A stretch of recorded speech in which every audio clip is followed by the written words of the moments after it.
Well, happy Friday, everybody. Welcome to the Sean O'Connell Show. If you don't have weekend plans, I'll make them for you. You've got some Final Four basketball to watch. You've got some NHL hockey to watch. You got some NBA basketball maybe to watch. Do it at Big Willie's, 1717 South Main. Number one sports bar in Utah. I didn't decide that. You decided that. Number one pool hall in Utah. Drink specials every day, craft cocktail menu where they hand make, home make every ingredient of those craft cocktails. And the incredible food is always, well, they always have a special on the incredible food to keep it below $15 a plate. It's a spot where you can go, you can have fun, you can hang out, you'll get taken care of by the great people who work there. And when you leave, you're going to appreciate that it didn't decimate your wallet and your budget. Tell them Mosi sent you when you head down to Big Willie's. So Colton Swan's going to join us at 12:30 today. The Utah defensive coordinator, former linebackers coach, spent a lot of time at Weber State, was a special teams coordinator up there, was a linebackers coach up there, was a co-defensive coordinator up there. I'm really, really excited that Colton Swan is getting this opportunity at the University of Utah. We're going to dive into what that roster looks like, what he thinks this team needs to improve. And if you have any questions for Colton Swan, text them to me. If I decide that they're good questions, I will steal them. I will not give you credit at all, but I will steal the question and I will ask it to the defensive coordinator. This just came from my head, not from the text line. This is definitely not from Derek on the text line. 877-353-0700, by the way. We're going to air our grievances at 1:30. The Gov, Spencer Warren's going to join us. We have some RSL and World Cup, approaching World Cup to talk about. So it's going to be a fun Friday show. This will be the first time in like 3 or 4 years that we've had the Gov on our airwaves. Is that true? Once the home of RSL changed radio stations, we felt like we were under the impression that we weren't allowed to do that, and now we've got new information now. So we're welcoming the Gov back after he was a mainstay on ESPN 700, going back to call 700 Sports. He's coming back today. So excited. All right, so we started the show yesterday talking about I thought like too overlooked proposed rule change in college football and basketball that is designed to prevent tampering. I'm going to ask Bill Riley what he thinks about it, because the idea that these ghost transfers are still a thing and you can potentially punish those in a way that is actually future altering or present altering for a team, I think is important, because the general enforceability of rules has gone down in NCAA sports. And then you've got Tommy Tuberville out there who's trying to propose a new bill where you get 5 years of eligibility and you could transfer one time for free, but if you transfer a second time, that's when you have to sit out a year. And there's another proposal out there that transparency in the NIL space would be something that could help to calm the wild, wild west nature of college sports right now. The Athletic did a really interesting exercise where they made a request. The Athletic does really good work in college sports, especially in my opinion. And they went out there and they put in a records request for NIL salaries, for revenue share salaries. Now, these are not the same sort of things as coaches' salaries or food budgets or, hey, how much money did your public university football team spend on flights this year? If you want that information as a sports fan, you can go find it. You can get it. Because, well, not for private universities, but you can get it for public universities. And, of course, even the bulk of Division I football programs, Power 4 football programs, are still at public universities. I'm curious to know how the forays and the partnerships with private equity affect the availability of records like that, right? Because I know very little about what is allowed. If private equity owns a portion of your football program, owns a portion of your athletic department, can you put that portion, that records-keeping portion, in the private equity stuff? And now, oh, hey, it's private equity. That's their business. We don't have to share anymore what we're paying these coaches because we've decided to put that bucket of expenses in the private equity fund. Privatizing, effectively, public university football coaching salaries and things like that. Now, we have information available. USA Today does their list every year. They actually go beyond just what you can get on like the Utah's Right to Know website for taxpayers. They go so far as to look at what the tax returns for private entities might estimate or indicate, like a Lincoln Riley salary is at USC or what Marcus Freeman is making at Notre Dame. If you can't get the information from an agent, which usually you can, these big J journalists, they go out there and they dig up the numbers. And so we have transparency or relative transparency really on all of the power players in college football and college basketball. We know what they're spending, or we can find out what they're spending, right? I mean, they did this with food budgets. They did this with flight budgets. They did this with assistant coaching salary pools and all of this stuff. The Athletic tried to do this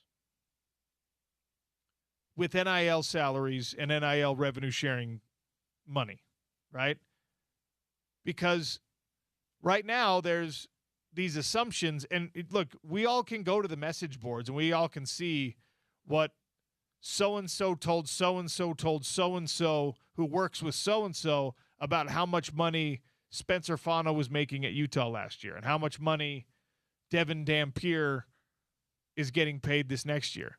We did a whole like fully hypothetical exercise on the program, James.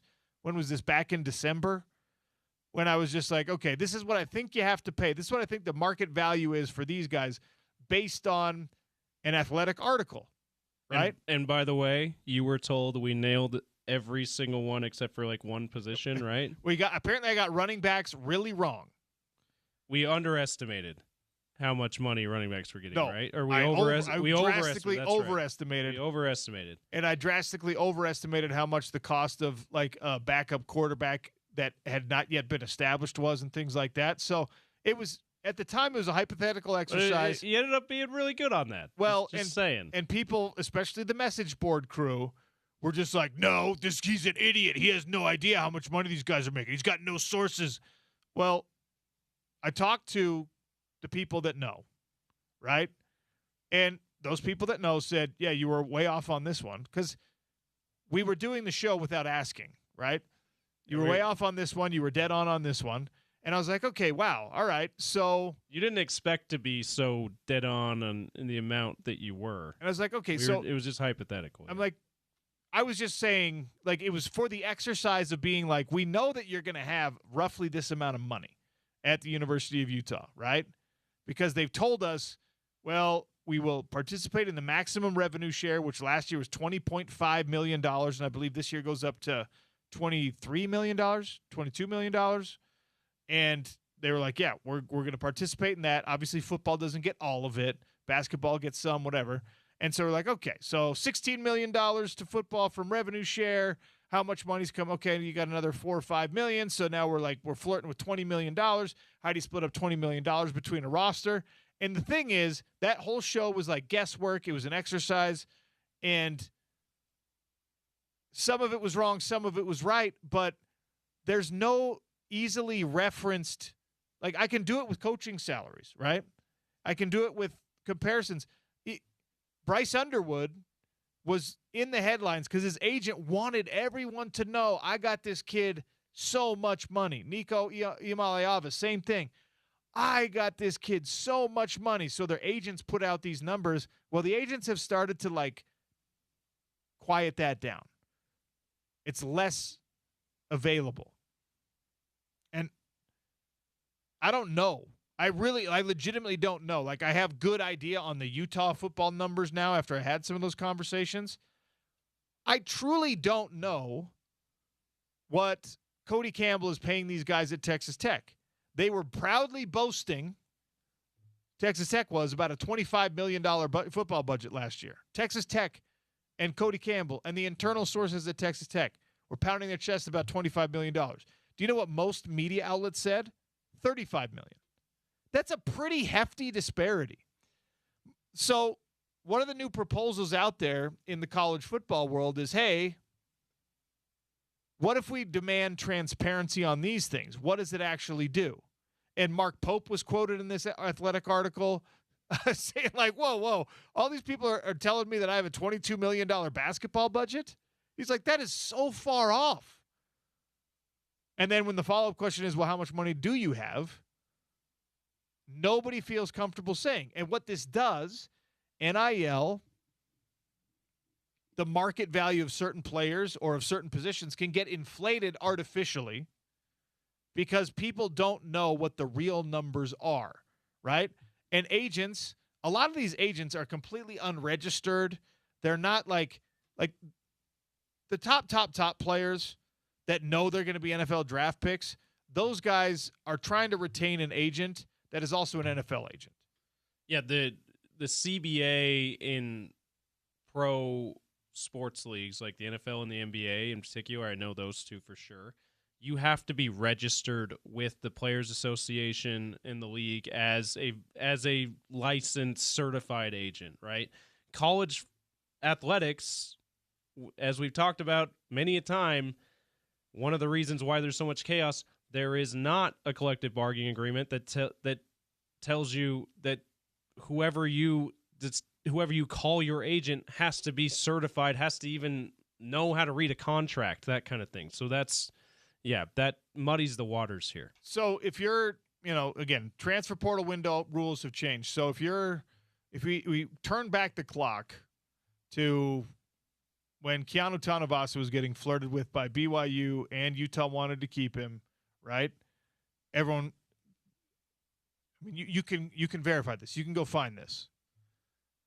There were people reporting that BYU had offered him $1.5 million to be an interior defensive tackle. There were other people who claimed they knew for sure. They talked to his dad that he was getting $1 million from BYU. There were people who said that Utah only offered him and paid him $300,000, right? And the truth is somewhere in these numbers, obviously. Is it information that we, the college football fan, we, the college football community, is it information that we are entitled to? Is it information that you, as someone who might donate to an NIL collective, that you should know? Should it be transparent? As a taxpayer, where now revenue is shared with athletes, should this be part of the disclosure when we're talking about spending? Because there are plenty of people out there who are totally fine with supporting Utah athletics as long as it goes to the football program. And there are probably a smaller number of people, but still a number of people that are like, I will support Utah athletics fully as long as my money goes to the Red Rocks and women's basketball and whatever else, right? And yeah, you can earmark your own funds and stuff, but the article written in The Athletic, they asked for everybody's payroll. And that's what, 132, 135 teams? Guess how many teams gave them an itemized player-by-player cost breakdown? I would say like 15. Fewer. Wow. It was one. One team. And it was James Madison, interestingly enough. Huh. And James Madison made the college football playoff. And James Madison was just like, yep, here's how we spent our $4 million. This is how much we gave the quarterback. This is how much we gave the wide receiver. This is how much. Now, 7 other schools, 7 other athletic departments said, this is the real number that we spent in NIL and revenue share. And it was like, oh, cool. Thank you for sharing that number. How many athletes was this spread over? 561 total athletes in the athletic department. Obviously, most of them got zero from that, right? So one school gave an itemized report. 7 schools gave a general, like, yeah, this is how much money we spent. And everyone else, the other 120 odd, said, no, we're worried about sharing this information because these are trade secrets. We don't want this out there. We don't want people to know. Shane Beamer has talked about it. Several coaches have talked about it. How much you get paid, or how much your tight end is getting paid, or how much your whomever is getting paid should be, in their opinion, in the opinion of some, should be public information. The same way as, hey, how much are we paying this dang coach? The public records request is out there. The taxpayer's right to know is out there. Mario Cristobal is on television right now. Mario Cristobal is the head coach of a private university, right? Mario Cristobal came up short in a national championship game. Mario Cristobal is paid more than $10 million a year now at the University of Miami. And you know that not because you're entitled to that information from a private university, but because his agent wants you to know. The university wants people to know that we are compensating our coaches at or near the highest competitive level, right? But when it comes to player compensation, it's easy to hide behind, well, these are young people, and you don't want to put them in compromising situations. You don't want to tell, like, every 19-year-old girl or 19-year-old boy out there, the people that they're going to see at parties, like, oh, this guy got $2 million this year. This guy got $4 million this year. This girl has $500,000 coming in to play for South Carolina. It's easy to hide behind that. While we're treating them as professional athletes, it's very easy to hide behind the guys but they're kids and we still need to protect them, even though we don't do that in any other way. And I genuinely, I know that people probably tune in. They want me to give you conclusions and hot takes. Do you feel like NIL and revenue share do you need to know how much money Devin Dampier is making as a Utah football fan? Do you want to know what Larry Simmons' number is? Tobias Merriweather got dragged on this show and every other show because we thought we knew that he was paid pretty darn well and underperformed. Like, I felt justified. I'm giving you the negative side of this equation now. I felt justified in being harder on on him than I have ever been on any college kid. Like, you go back and listen to my 20 years of radio career, I think that is the hardest I have ever been verbally, vocally, publicly, on air about an individual player. And I felt justified in doing that, probably wrongly so, because a little bird told me how much money they had spent to get him in the transfer portal. And newsflash, it's more money than you and I make in a year. It's more money than you and I and most of you listening. It's more money than all of us make. And it's more money than me and James make put together. And it's more money probably than me and Spence and anyone else here at the station make together. And so I was like, you know what? Hey, you don't know how much I make. And I was like, well, I'm making assumptions. And I was like, but and maybe that is the reason why it's better to keep these things quiet, because then you get some blowhard radio host being like, you know what? This kid better be good. He better catch these balls. He better get open. He better not fumble. He better do this. He better do that, because I am now entitled to know how much this person makes, and this person makes a lot, and so this person deserves criticism. It's something we do to professional athletes, and we have started to do more to college athletes, and it was a faux pas 5 or 6 years ago to just really be like, cut this kid, bench this kid, fire this kid, because they were amateurs. James, where do you stand on it? Do you think NIL and revenue share and player salaries in college is public or should be public information? That's tough. Let me just walk you through a little bit of what's going through my head. Number one, as a media professional, I believe like one of the things that you're taught, one of the things that even if you didn't go to any kind of broadcast or journalism school, you infer and you learn in this business is that any information that can be public should be public. That's kind of the default, right? Because it makes our jobs easier, and we feel like we can better hold institutions, teams, franchises, schools, whatever, more accountable, which is part of our job as media. If we know the information outright, right? So I have that sort of default mindset because of being in this business, OC, but I also can't help but think about the unintended consequences of that, which is we're in the social media age, internet age, right? And everybody with a phone and a social media account, we don't need every rando who's mad at how the team performed but doesn't actually know what they're looking at, dragging every player because they know exactly how much they're making too. I can understand why schools and conferences and the NCAA, whoever is wanting to push back on this transparency, wants to do that because they're thinking about that too. Think about all the flack that people, all the harassment that people do because they lose money on how much they bet someone's stat line might be. Yeah. Right. On these fantasy games, or because they bet the under on something and this guy, or they bet the over on something and this guy vastly underperformed and the team lost. Like, I can see why they would say we want to protect, and I think it's viable reason. Like, they don't need that kind of public scrutiny.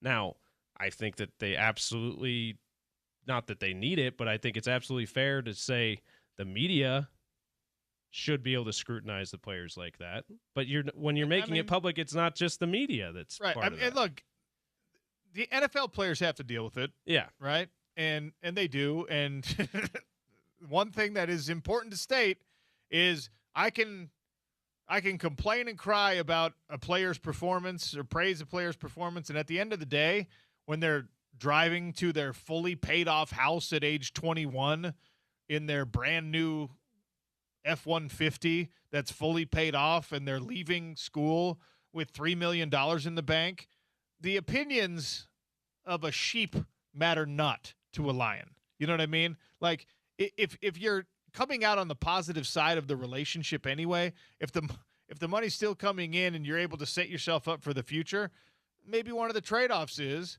that you got to listen to some loudmouths. It's probably not fair, but you can also just go be an engineering student and try to do things that way. I don't know.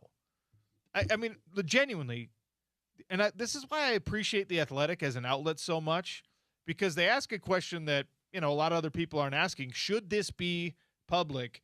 Mark Pope says yes. Brian Kelly says yes. Shane Beamer says yes. Plenty of coaches are just like, no, man. A coach speaking on the assumption of anonymity said, if we tell everyone that my recruiting budget, my NIL budget is $17 million, then my rival goes 17 million and one. And so I don't want it to be public.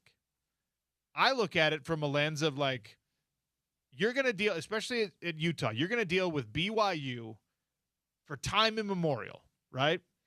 And that's a private institution with big money donors. And we heard the numbers around AJ DeBonsa and that entire basketball rosters all over the board this year.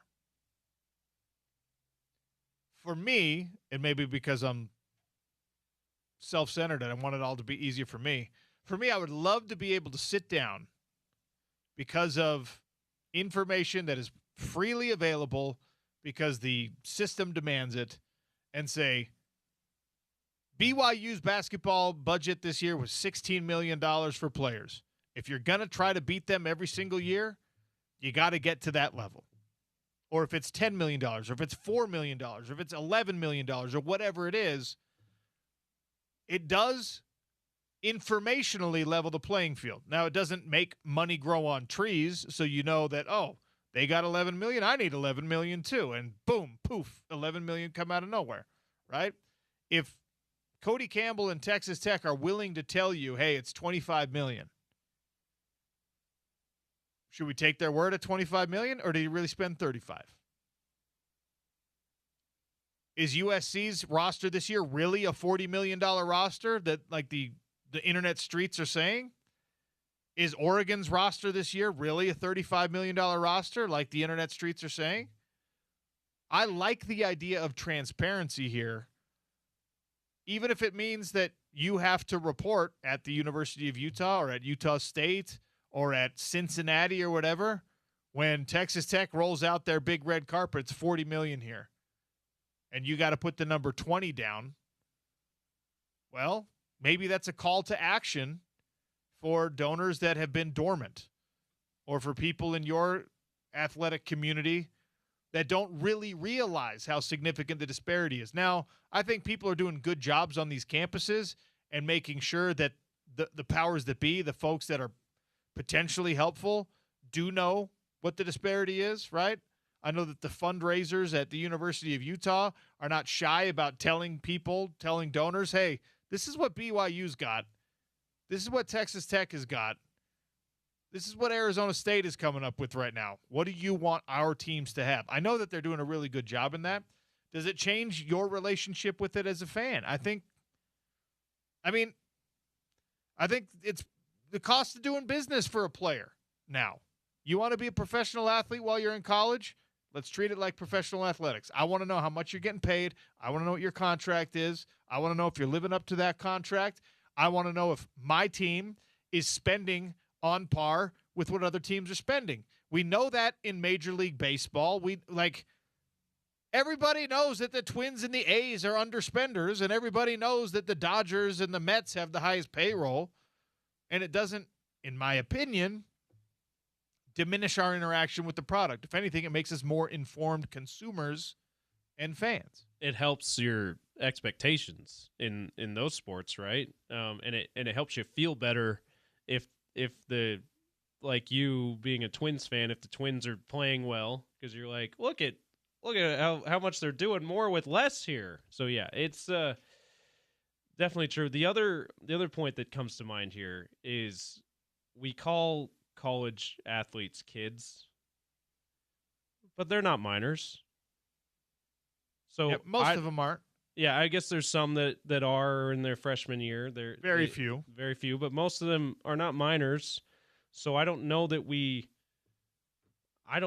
there certainly doesn't seem to be a legal standing to be like, we need to protect them from the things that I was talking about, because it's like legally we've determined that they are of age to be able to handle this kind of stuff. It is really interesting, and it's a double standard in our society where we're like, if an 18-year-old kid, and I'm going to say it because that's how I feel about it, if an 18-year-old kid approaches you with some stupid idea, or an 18-year-old kid runs into the side of your car or whatever, like your reaction to that's going to be a lot different than if it's a 31-year-old or a 25-year-old even, right?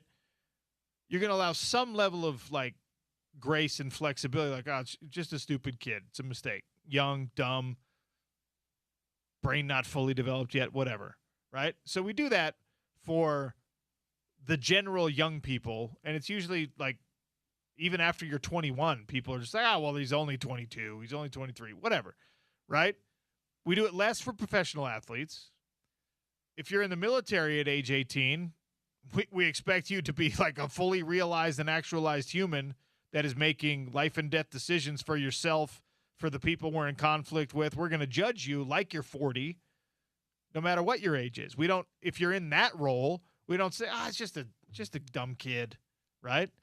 In college, we've been like, yeah, you're just kind of a dumb kid. And now we've stacked the deck so in favor of these young, dumb kids that we're not willing to call them young, dumb kids anymore.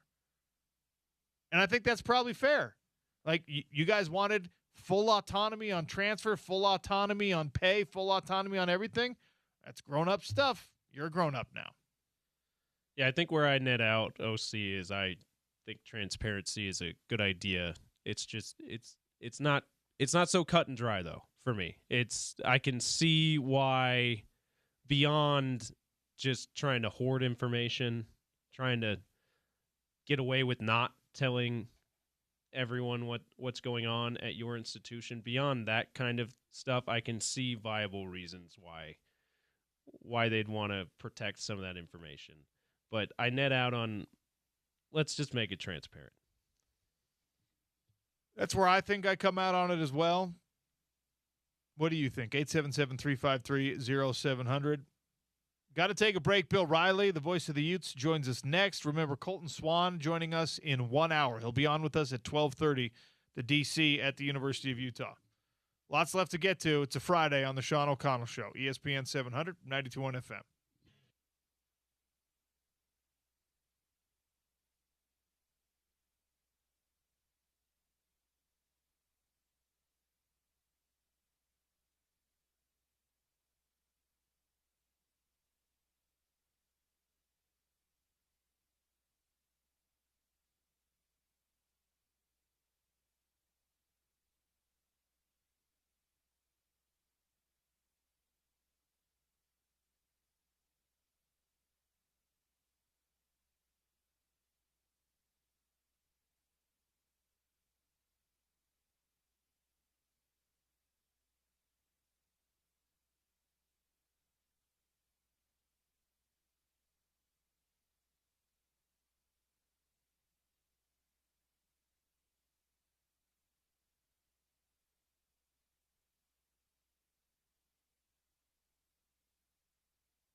who now is sometimes fill-in host here on the Sean O'Connell Show. Bill, you knocked the rust off last Friday, hosting a whole show for me, and I came back to, like I anticipated, a lot of praise on the text line for your return. How was it from your perspective? It was fun. I mean, it was like kind of riding the bike and Wasatch Front Kia. I probably have done now 57 remotes in my career at Wasatch Front Kia up in Ogden. They were great, and it was just fun to pop in. I think there were a few people that were a bit confused by the messaging the station put out. I'm not back full time. I am simply pinch hitting for Sean when he goes out on assignment. But I do appreciate you letting me sit in the air chair, and I appreciate all the kind words from people. But I'm more than happy to sit in from time to time. But I do have a full-time job that occupies my Monday through Friday. So it was fun, though. Thanks for letting me do it. Sounds like next Friday, strong chance that you'll get another dose of Bill, because we've got a PFL event in Chicago, and Bill Riley, I think, might make some free time. So that'll be the next special edition, potentially, of the Sean O'Connell Show. Right now, Utah spring football underway. It was nice to see some practice the other day. Went up there on Tuesday. And, this is an interesting time for Utah football, and you can't really measure vibes, and you can't really put any kind of number on atmosphere at practice. But one thing that was very evident, and it's unfair to Kyle Whittingham to pretend that he did practice wrong, because his results would say otherwise. But it's clearly different now. It's a little bit lighter. It's a little bit more hyped maybe. And, the coaches and players mentioned that there is a different feel to practice, which, okay, wonderful, great. What does that actually do when we get to the fall, if anything, in your mind? I don't know if you can measure anything tangibly. By the way, spring football should be exactly what that is. It should be light. It should be fun. It should be because you're not determining anything in spring football. You're out there. You're 6 months still away from the season beginning. So it should not be life or death. And I think that vibe is perfect for spring football. This spring is a little different than maybe next spring will be, because you're installing a new offense. You've got a bunch of new coaches, as is always the case in college football. Now you got a bunch of new players. So I think it should be somewhat businesslike, but I think the tack that Morgan is taking is good. Those vibes that you talked about, Sean, which I've been able to be around kind of because I work up there and on a regular basis, those feel like they're kind of translating to the field too, and everybody's got a really good energy about them. I think it will probably change a little bit once you get to fall practice, because then you're 3.5 weeks away from the season beginning, and you're a little bit more focused on some hard and fast details. But I think their approach they're taking is the right approach. How that impacts the fall or the season, I don't have any idea. You and I talked last week about, the obvious questions that surround this team. Offensive line probably being the most obvious of them. But the wide receiver room looks good. We saw some big plays made at the media availability at practice. The linebacker room, in my opinion, looks really, really deep. Your trench play is always going to be an incredibly important thing, whether for the University of Utah or any team in the country. And one thing that, if they're – I don't want to call it a criticism, because it's more of a curiosity for me. When you go out and watch, like, the last couple of years, there's been a bunch of dudes that you look at that field, they pass the eyeball test. You're just like, oh, my gosh, look how big that linebacker is. Oh, my goodness. Look at that defensive lineman. Oh, my. And that's a little bit less evident so far, in my opinion. Does that matter? Well, I mean, I think it will eventually matter. I think what matters most right now is figuring out who those guys are and figuring out how they – I've kind of equated it to it being a kind of a big puzzle right now. especially on the offensive line. Jordan Gross has a lot of really good puzzle pieces, but where do they all fit? You know, guy like Kelvin Obot, is he definitively your left tackle, or might he begin inside and then eventually slide outside? Does he play on the right? Does a guy that's been, you know, a backup at guard for most of his career, but he's been in the system, he's 4 years developing physically in college football, maybe he slides outside because his body is more tackle-like right now, and he's got more college reps than some of these younger guys. I don't know. I think physically they're fine. I think athletically and physically they're fine. I think at some of these positions, and we talk about offensive line a lot just simply because there's 5 new guys that are going to be starters this year. I just think right now is that figure it out time. And if you come away mid-April when practice ends, having a pretty good feel for your personnel, then I think you can hone in a little bit more when fall camp begins. It wasn't fully unsolicited, but it was something. It was like a point that Morgan Scalley was going to make, whether or not he was asked about it. And he very pointedly, he looked at us in the eye on Tuesday afternoon, and he said, the number one positive so far in spring camp has been Daniel Bray, and complimented what he did to change his body, his work ethic, all of these things. He already looked pretty darn good when we saw him integrated into the lineup last year. If he makes a massive forward leap like Morgan is suggesting, what does that do for the offense? It's another weapon for Kevin McGivern. I mean, he was pretty dynamic, as you said. It's funny you say Morgan said that. When we met with all the assistant coaches and coordinators about a week ago, Mark Atuaya brought him up, and Kevin McGivern brought him up as well. So it's not just the head coach. It's the guys that are dealing with him on a pretty regular basis. He's a dynamic, explosive guy. Now, he's not the biggest dude.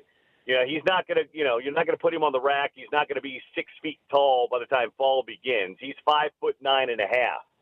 But we saw glimpses of his is the right word, dynamicism? I think it's dynamism. Okay. I don't know. I'll trust you. You're a very worldly and wordy man. I think he's got a real possibility, not just to be a gadget guy, Sean, but to be a guy that could have a really big role with this offense, because his speed and his explosiveness is real. I don't know that anybody – and Wayshawn Parker's a fantastic back, but he doesn't have that burst that Daniel Bray does. So to hear that he's having a really good spring, because we know what Wayshawn Parker is, we don't quite know what Steven Chavez Soto is yet, but based on tape and what we saw from him at San Jose State, he's probably a little bit more of the physical pounding back. I think if you've got that in Bray, then all of a sudden you've got 3 really good running backs that have 3 different skill sets. But one, I mean, you can never have too much playmaking and explosiveness. So that has me kind of excited for Daniel Bray. The voice of the youth, Bill Riley, our guest here on the Sean O'Connell Show on a Friday. I mean, I'll beat this point to death. It is such a unique scenario for Utah to have Devin Dampier and Bird Ficklin in camp. They're so close to friends. They're both being compensated well, and somehow it worked last year. Somehow they both decided it was going to work again this year for each guy to be on the roster. And, of course, Bird is younger, but there's a lot of guys in college football right now, especially who scored 10 touchdowns as a freshman, who say, no, I'm not sitting behind anyone. I'm not taking a back seat to anybody right now. And I don't know exactly how those two would characterize the dynamic, but it's clear in watching them develop together that they push one another, they help one another, and I don't know how you find a way to get the ball in both guys' hands effectively and consistently in these games without it creating a strange dynamic. Do we trust that Kevin McGivern will be able to do that? Well, here's the thing. I mean, it wasn't like Bird Ficklin stuck around and didn't know Devin Dampier was coming back as quarterback 1. This wasn't some sort of out of the blue. These guys are best friends. They do everything together. Bird Ficklin threw out the first pitch at one of the Utah baseball games over the weekend Who was right there with him, cheering him on? He came out on a Saturday morning to watch his buddy throw the first pitch out. I mean, I've got a lot of good friends. I'm probably not going to do that, but that's what Devin Dampier did. These guys are tight, and I don't think that Bird Ficklin has any sort of thought that he's going to be winning the job in fall camp. I think he knows what his role is. He's quarterback two, but his quarterback two in a limited role last year, as you just mentioned, he scored 10 touchdowns. He's now going to be a better football player in year number two. And Kevin McGivern took the job knowing he had not one but two weapons at quarterback. So among all the things I'm really excited to see with Kevin McGivern's offense this year, near the top is going to be how he utilizes Bird Ficklin. Because I can't imagine he's only going to utilize Bird Ficklin situationally. Oh, here's a series in the second quarter. Here's a series in the third quarter. He's too good an athlete and too good a weapon. And he's back to what we were saying about Daniel Bray. He's explosive, Sean. I mean, as good as Devin isn't explosive like Bird Ficklin is. So I think he's going to have a defined role. You mentioned he scored 10 touchdowns last year. There's guys that are going in the NFL draft as running backs and wide receivers this year that didn't have 10 touchdowns last year. He was a part-time player. I think his role gets bigger this year, and I think he's going to have a very big impact on the Utah offense. There was a really interesting rule change proposed, pushed through to eliminate tampering and ghost transfers, as they were characterized by the NCAA.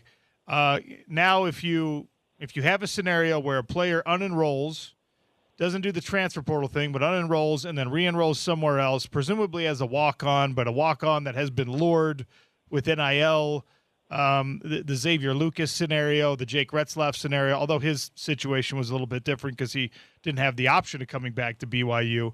But it's I like it.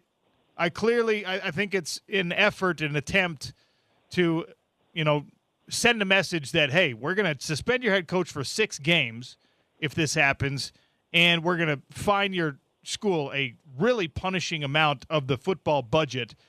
But the lack of attention to it indicates to me that nobody really thinks that even if a penalty like that were levied, it could actually be enforced. I don't know if Morgan Scalley and his staff are worried about the ghost transfer thing, or worried about tampering with no transfer portal at the end of spring. You're a little bit closer to it than I am. So give me a sense of what you think of that rule, its enforceability, and how big a concern it really is for this Utah team. Well, I haven't talked to Morgan or any of his staff about that, but that could be a fun out of spring football between now and fall conversation, off air, on air. I mean, I love the rule. I mean, I think it's fantastic. I want to see it enforced once, because it's one thing to have the rule. You know this. It's one thing to have the rule on the books. It's another thing to enforce it. If you drop that hammer one time, that will send the message. But having the rule and never enforcing it, I don't know what that really means. Yeah, it's a threat, but somebody out there is going to test it, because we know somebody out there is always going to try to get the edge, and somebody out there is always going to say, well, yeah, it's on the books, but yeah, they're not going to really do it. We're going to have to see it put into effect for me to really believe the teeth behind it. But I do love the idea behind it. I think it's fantastic, because it's not just the financial punishment. Let's say you fine a school. $1 million is no chump change in this day and age. Some schools have it. But if you go after the head coach, and that head coach is suspended for 4 or 6 games without pay, well, now all of a sudden, that's where you're really hitting it. So, yeah, I love the idea of the rule. Let's see if it ever actually gets enforced. The NCAA basketball transfer portal opens officially in 4 days, and there's already been some announcement that, some running Utes intend to enter the transfer portal, both on the men's and women's side. But Alex Jensen heading into year number 2, obviously he'll be a little more established. It was not the year that he wanted. It was not the year that the players wanted, and they're going to have to make some waves in the transfer portal. What does that look like for this running Utes basketball program? Because we know that NIL and revenue share, that is a big part of people's decisions to either come to your school out of a transfer or not. I don't know what it looks like, but I do know, to your point, they are so much better positioned this year to go attack the portal, both financially and especially preparedness. They have been, Wes Wilcox has been on the job now almost a full year. This has been his job all the way through. It's roster management and roster construction. And so I know that he and the staff have been trending toward this for months now, but this has been obviously Wes's job from day one. So they are going, I don't know what it's going to look like. Nobody knows who's going to come, who's going to go, stuff like that. But what I do know is their plan and their attack, because, conversations off the air, just talking to the guys, they feel like they're in a 1,000,000% better situation because they've been here. One, they're all on the job. A year ago at this time, the staff wasn't completely in place yet. And Alex was wrapping up his NBA season with the Dallas Mavericks. There was a lot of stuff. Well, they also didn't know what a season was like in the Big 12. Now they know. I had Wes Wilcox on my podcast about a month ago, Crimson Corner, and he talked about it. He goes, yeah, we know. We have to get bigger and more physical, and that they know what a good team in the Big 12 looks like. So all of that is there, and I don't know what their roster coming and going is going to officially look like yet. But I do know as the portal opens on next Tuesday, the day after the championship game, Utah basketball will be in a really good position to go hard at what they need. What is the worst story you have, the worst cost you paid for sleeping in extra long, like the Royals catcher Carter Jensen? I almost missed a flight once for sleeping in too long. But other than that, I've had occasions where when I used to do mornings, I would take a nap in the afternoon and I would wake up and I would look at my clock and it would say 6 a.m. And I was on at 6 a.m. And I was like, I don't know if it's 6 a.m. or 6 p.m. Oh, my God. It's okay. It's 6 p.m. I didn't miss it. But, yeah, my guy Carter Jensen, contention for Rookie of the Year in the AL, made a rookie mistake that I'm sure he will not ever make again. It is what it is. ABS, you like it, you don't like it. How do you feel as we're now a couple weeks into this being Major League Baseball? I love it. I just, the way it's almost, you've watched tennis for years. Tennis has had this technology in place. It's a quick review. Nobody second guesses it. Boom, it's there. Catcher taps his helmet. They look at it. It's a ball. It's a strike. Pitcher or batter, they're the only ones that can do it. I think it's been fantastic. And it's going to make umpires. I'm not for doing away with umpires. I think umpires have a tough job, and they, 95, 97% of the time get it right. But I love the fact that technology is in place. It's a quick review, and you go from there. Hell, we had a walk-off the other day. Did you see the Orioles? The catcher for the Orioles challenged the ball and strike in the ninth. It was a strike, and boom, the game was over. So I like it. What about you? Yeah, I like how quickly it is enforced to the point that you just made. If it was it was like a football review where, you got to walk over under a hood or something like that. Baseball's already long enough.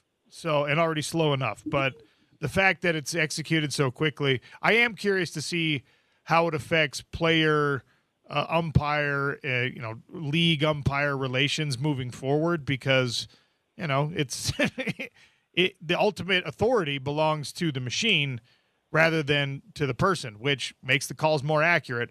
And to the credit of the umpires, even when they miss in all of these reviews, they're missing. It's like, oh, look at that. He's an eighth of an inch off. It's like, okay, I'm okay with that level of human error. It's probably good that they're taking it out in the high stakes baseball games, but I am curious to see how that dynamic unfolds and evolves, because eventually, if an umpire, if CB Buckner keeps getting it wrong, then he's a laughing stock in the league, and I don't know if you can let him umpire anymore. Well, that's true. This is where you've got to do your job better. That's all there is. Like you said, the eighth of the inch, not a big deal. But we've seen umpires over the years give you 6 or 7 inches inside or outside or whatever that might happen. The days of we're going to move this game along big strike zone, I think those days are over. Speaking of baseball, you got some Utah baseball up there at Charlie Monfort Field and other places that you're calling right now. This weekend you got a series, right? No, they're on the road this weekend. They played another insane game last night. Unfortunately, they lost. They gave up 4 home runs in the bottom of the ninth. They were leading 12-9, lost 14-9. Utah only plays crazy off-the-rails games. They came back to beat Kansas State on a cycle and a walk-off with home runs last weekend. They're on the road, but they'll be back home in a couple of weeks. If you've not been up, Sean, I know you've been busy and traveling, you should bring the girls up. You can sit on the berm in the grass, let them run around, whatever. The baseball stadium is spectacular. Charlie Monfort Field at America First Ballpark on campus. They've been getting great crowds. I'm kind of glad they're not home today because the weather isn't great, but it's been fantastic. So if anybody gets a chance, they'll be home in a couple of weeks with Texas Tech. Our friends at Handy Law Utah bring you a conversation with Bill Riley every single week. What do you know about Preston and Garrett? What do our listeners need to know about Preston and Garrett Handy? Great guys, first and foremost, excellent human beings, but also on top of it, there's a lot of good human beings. If you're calling Preston and Garrett, you want excellent lawyers as well. And they are the top of the top in their industry for personal injury attorneys. So if you've been hurt in an accident, somebody in your family, they fell on the job, so you're having problems, you've got to call an attorney. Preston and Garrett Handy have been doing this combined for over 45 years. Give them a call. They'll help you out. HandyLawUtah.com. They take great care of you, and they're good people on top of it. Give them a call at Handy Law Utah, Handy and Handy. They are terrific. Thanks for jumping on, Bill. Always appreciate it. Sean, appreciate you. Thanks for letting me sit in. I'll talk to you soon. That's the voice of the Utes, Bill Riley. Hot lunch coming. Colton Swan still in about an hour. Well, about 45-ish minutes now. We're rolling on a Friday. It's ESPN 700, 92.1 FM.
All right, time for the Daily Dump. Any plumbing you need to get handled, the truck with the duck will take care of it for you. Now they also do heating and air. And the Utah weather has reminded you that you need to have an energy-efficient home. So make sure that you call them and see what the latest in furnace technology, air conditioner technology, swamp cooler technology, whatever. They got those little split wall units. If there's a particular place in your house that has a hard time getting the air through the vents, Valley Plumbing, Heating, and Cooling can handle all of it. This is a huge breaking story. Normally, we kind of just grab the little crumbs for the Daily Dump. This is, as of about a half hour ago, Tommy Lloyd, Arizona head basketball coach, who's got his Wildcats in the Final Four, informed the media that he has turned down the North Carolina head coaching job and is remaining at the University of Arizona. There was some hand-wringing over the idea that he had not yet done this with his team still in pursuit of a championship, and now he's said, hey, thanks but no thanks, North Carolina. This is a big win for Arizona. This is important for the Big 12, and in a shifting landscape of power in college football, college basketball, college sports in general, you've got a guy once again displaying that he is his sort of default setting is loyalty to the programs that gave him opportunities. So Arizona's upping the assistant salary pool. According to the report, North Carolina offered him more than $7 million per year to be the head coach of North Carolina basketball, and he said no thank you and is staying at Arizona for something less than that. So good for you, Wildcat fans. Good for the Big 12 Conference. Tommy Lloyd ain't going nowhere. And we kind of figured this might happen, OC. We thought he's a guy who likes the West Coast. Roxy Bernstein also shared our opinion of that.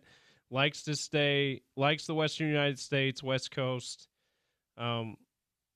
Is at a, if not blue blood, borderline blue blood program with blue blood type money. And I think we learned why he didn't say for sure he wasn't taking the North Carolina job, because what did that tweet say, Matt Norlander, on Twitter, reporting $7 million or a pay raise up to $7 million, something like that, that he'll be that Arizona is giving him to stay. So, I mean, he doesn't have that kind of leverage if he comes right out and says, I'm not taking the job. Yeah, look, it's the right. I mean, even if he wanted to say, even if North Carolina called him and he was like, no, not interested, his agent is not going to let him just say, well, come on, man.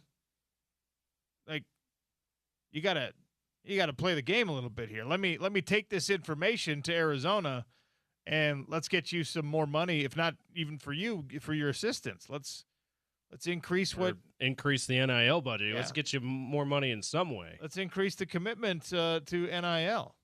Oh man, that's terrible. Seth Greenberg and Reese Davis are wearing the same suit jacket. Oh. On At Final least- Four coverage. at What are we least- doing, guys? At least bookend them, right? If Yeah. they're in the same jacket, you got to Reese on one end, Seth on the other. They got them right next to each other. I mean, that is remarkable. They are fully matchy. the pants are different, They have different pants, but different that's slacks it. And on, I guess different ties too. But yeah, different the shirts even. But come on, fellas. The suit is exactly The suit jacket. Where's the wardrobe department on this one? man. Sports Center live at the Final Four. By the way, that's what we're watching on ESPN right now. So congratulations to the University of Arizona for retaining your head coach. Tommy Lloyd is sticking around. We need to get a PGA Tour leaderboard update in here, James. So let's do that right now. The Valero Texas Open, brought to you by Uinta Golf. Swing into Uinta Golf by Worldwide Golf. Get a custom fit on the new Ping G440K driver. The new standard and straight with dual carbon fly wrap and a faster face. Not as fast as my face. It's Or Ping's mine. highest MOI, most forgiving driver ever. You gotta have high MOI. That's what I always say about drivers. And I can honestly say you will never see me swinging another club as my driver. Never. Robert McIntyre is your leader. I know that's a little Tony, bit, where are you? that's a little bit tough to take because when we signed off yesterday, and I think when Spence did his first leaderboard update on the drive yesterday, Tony was still leading yesterday afternoon, but he has been overtaken since then. Robert McIntyre at 14 under. He just finished his second round. He's got a 4-shot lead on Ludwig Oberg, who just finished his second round. He's at 10 under. Steven Fisk is solo third at 9 under. He's got 2 more holes left. He's got 1 more hole left. He's through 17. Tied for fourth. We got a few guys, including Alex Smalley, Andrew Putnam. They're at 8 under. Tony Finau, that's where we get to Tony Finau. He's at 6 under, but he just started his. Is that right? I think looks like just started his second round. So he's 6 under, just getting started. Good news for Tony. Everybody is under today. Everybody's scoring low today. Robert McIntyre, who's the leader right now, was 8 under today. That's how he got to 14. The heck? So maybe that the course can continue to play that way for Tony, and he can make up some ground and get back in the lead there. He's the other guy. Some of the other guys tied for 7th are some bigger names like Davis Thompson and JJ Spawn, tied with Tony for 7th at 6 under. That rounds out your top 10. Happy Gilmore's caddy, Will Zalatoris, who was near the top of the leaderboard at the end of the day yesterday too. He's in a group tied for 11th, by the way. I just like to call him Happy Gilmore's caddy. That's the only reason I brought him up. Okay. There's a great little Easter egg, great little connection that they did between the first and second Happy Gilmores with Will Zalatoris there. So that's your PGA Tour leaderboard update brought to you by You Went to Golf. The Red Rocks, their first regional today, right as we sign off on ESPN Plus. It'll start at 2. If they advance, second regional is on Sunday. That'll be at 6 p.m. on ESPN Plus. That's for a spot at Nationals. No big deal. It's only been 49 straight years. We're going to try to get Avery Neff on the show next week. Even if the team doesn't advance to Nationals, she will be competing. We can assume she'll be competing in the individual all-around and other events. She's had an incredible year. We've been told that we're going to get her on at some point next week. We just haven't still got to get the day and time there, but excited to talk to Avery Neff next week. Yeah, I would think that she'll be competing individually.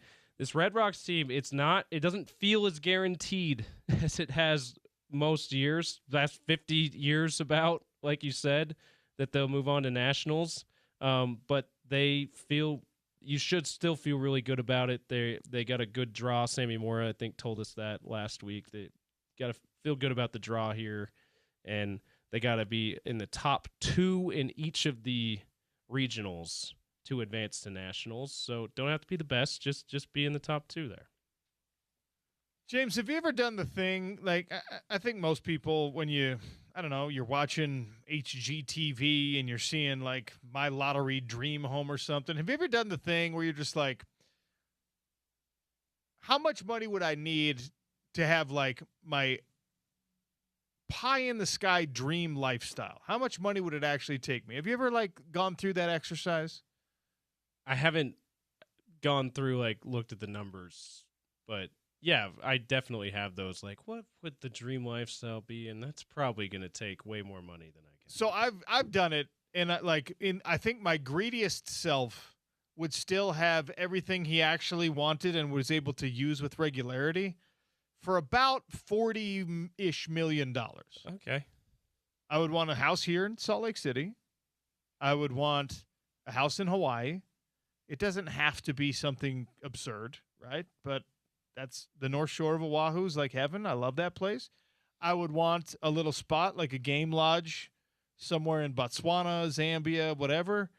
That's not that expensive. And then I would want access to private travel, which if you're doing it all the time, you probably need more than $40 million for it. But if you're going on like 2 or 3 vacations a year, you're flying from your Salt Lake house to your Hawaii house back to Salt Lake, then you're going from there to, I don't know, Africa, or maybe you want to go see the World Cup wherever it's at or something like that. I mean, I'd want season tickets, front row tickets somewhere. You could afford all these things for, I think, about $40 million.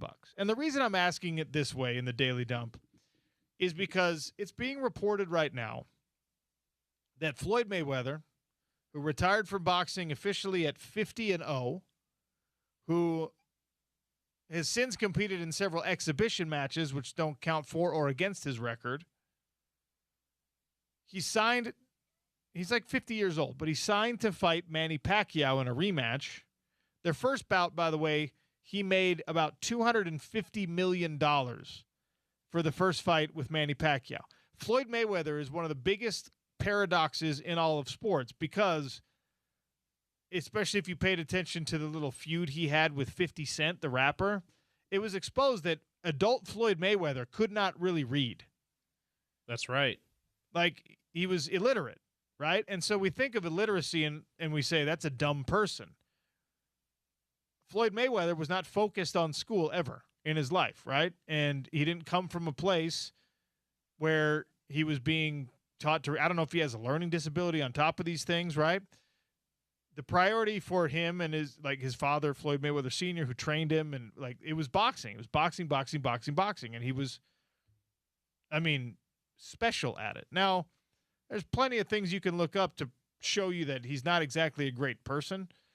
Floyd Mayweather, though, is a paradox in that he is traditionally not what you would consider a genius, and this story is going to drive that home. But he also did one of the most important and impressive things in boxing back in, like, I think it was 2006. He bought himself out of his promoter contract with, I think it was Top Rank.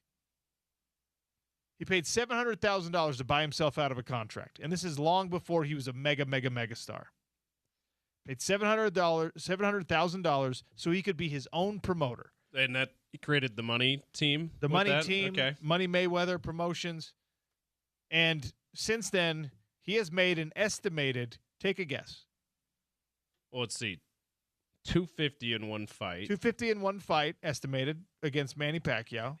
He's fought Canelo. He's fought Oscar De La Hoya. He did the Conor McGregor fight. He fought McGregor, which, of course, all these things he promoted himself. Hundreds of millions of dollars each, right? Especially the McGregor fight. It's over $1 billion. He has made an estimated $1.1 billion oh my God, in his boxing career. Okay? Minus 700,000. Important distinction. Pretty strong return on that initial investment. Okay? So a guy who is like very problematic in a lot of ways created his own empire of boxing and has made a reported $1.1 billion. Over $1 billion. For the uninitiated up, that is $1,000 million. Okay? Billion with the B. It earned the nickname money. Yeah. Well, absolutely. And actually, again, I did this because I said 1.1. And when you reduce a billion to a 0.1, you're just like, it's 1.1. Nope, that 0.1 is $100 million. Yeah. Okay? So over $1 billion. Yet, he has received his pay for this Netflix bout in advance.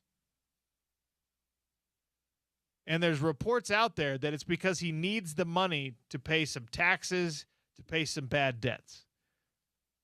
Having $1 billion of income over the course of your career and then needing a cash advance on your next professional endeavor because you're strapped is insane.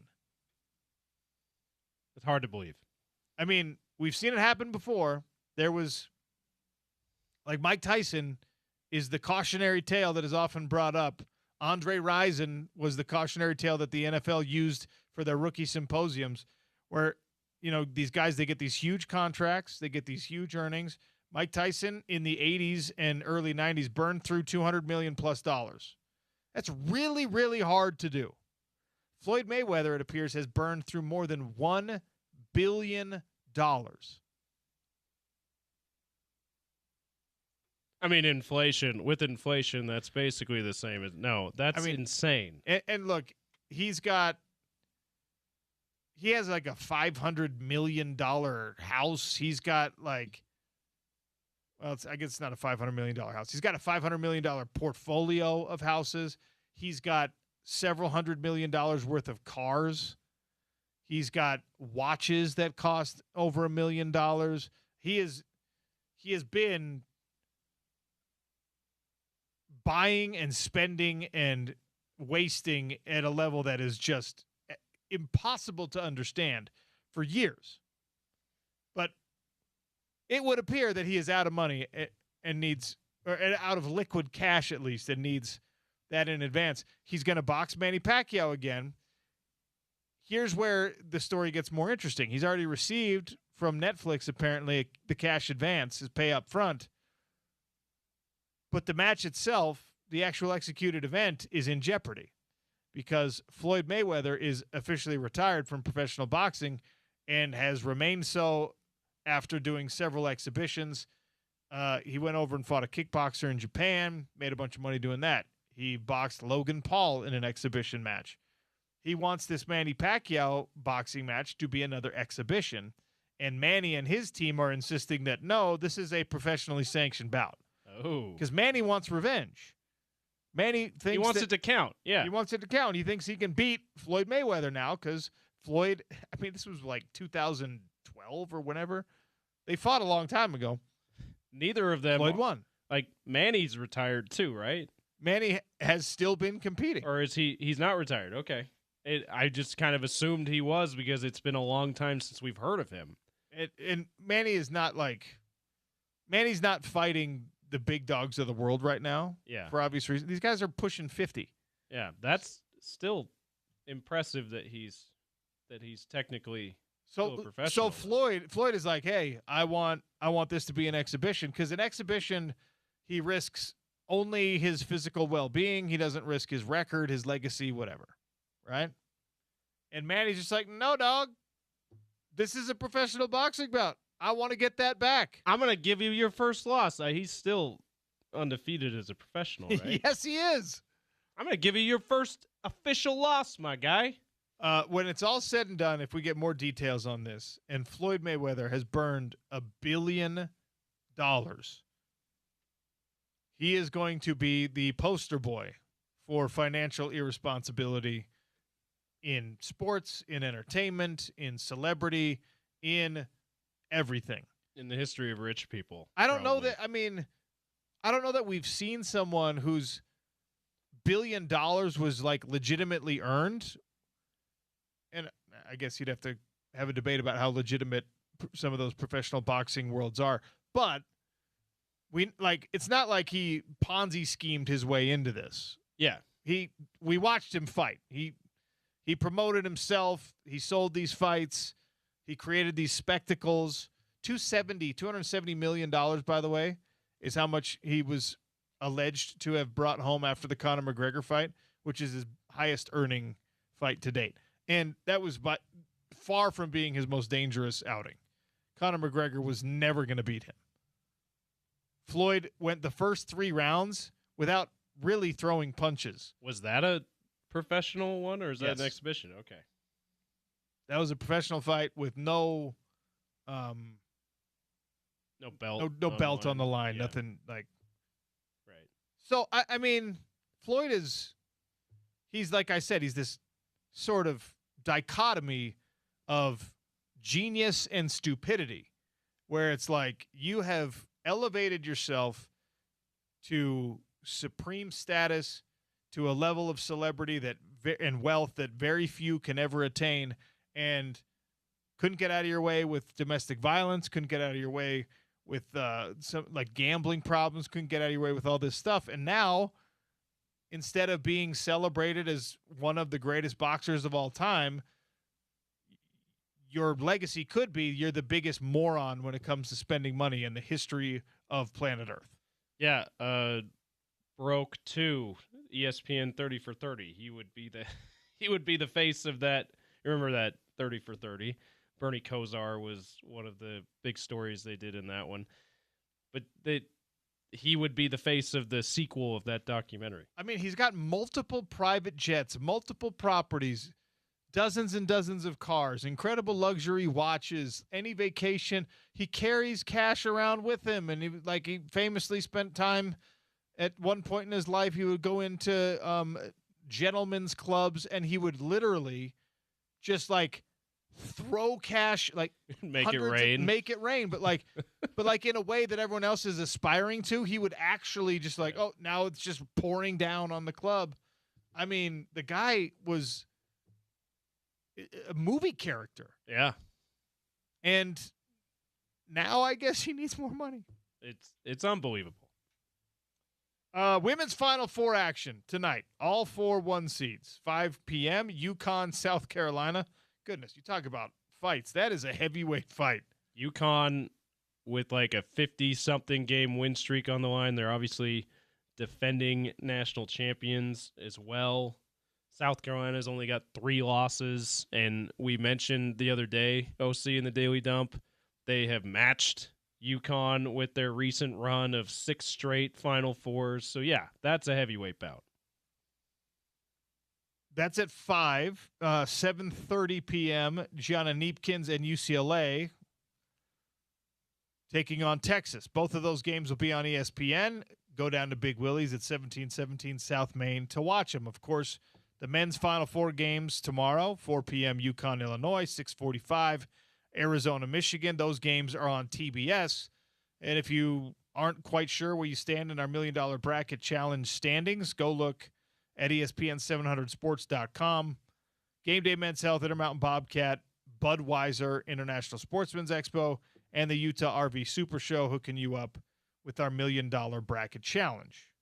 Yeah, and I know anyone who follows women's basketball, Gianna Neepkins is not the star of UCLA, but we're localizing it here. Really cool that, of course, we would have preferred she stayed with Gavin Peterson's team here in Utah women's basketball, but really cool to have a former Utah women's basketball star in the Final Four for UCLA. So that one's at 7:30. That one, in particular, I've got some interest in. And it should be a UCLA only 1 loss in the year. They've been looked at as the team probably with the best chance to beat UConn. We'll see if they can get past Texas first. Josh Allen and Haley Steinfeld welcome their first child to the world. Was this a big thing in the James Peterson household? So excited for Joshy. There it is. There's Joshy. We are jokingly, because I don't think that they've made it public what they've named their daughter yet, but we're jokingly calling her Haley Joshua Allen Steinfeld Jr. So I thought they announced her name. Did they announce the name? I think it's like something a little bit odd, if I'm not mistaken. I don't know. I'm not up on all the celebrity news. I didn't see that initially. So I could be wrong. It might be one of those things where I saw like the little byline, and it was the author whoever wrote it, yeah, right? That's like that person's name is like Journey Hyrax or whatever the name that Journey they picked. Allen Steinfeld. Yeah, so excited for them. Big deal in the Peterson household. Googling it. I'm Googling the name of their daughter, but our internet today is taking it's like old school dial-up. So 12 minutes from now, I'll be able to tell you. In fact, if you turn your radio up quite a bit, you can hear the old school dial-up sounds. Maybe strange noise that was. So are you wanting to pose which is a better couple?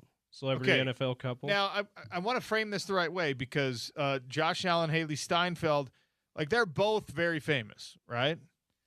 Travis Kelce, Taylor Swift. Taylor Swift is one of the 3 or 4 most famous people on planet Earth. So her fame, I think, eclipses the other couple by themselves. Yeah, combined, she's more famous. Like Travis Kelce is famous for obviously, being great at his job, but also now he's way, way, way more famous because he's Mr. Taylor Swift. Yeah, he's as the Swifties in my life say, he's Taylor Swift's boyfriend. Okay, so Travis Kelce. If we split the fame between the two couples, okay, Taylor Swift, Travis Kelce is like 95% to 5% in Taylor's favor. Where is the Josh Allen, Haley Steinfeld fame split?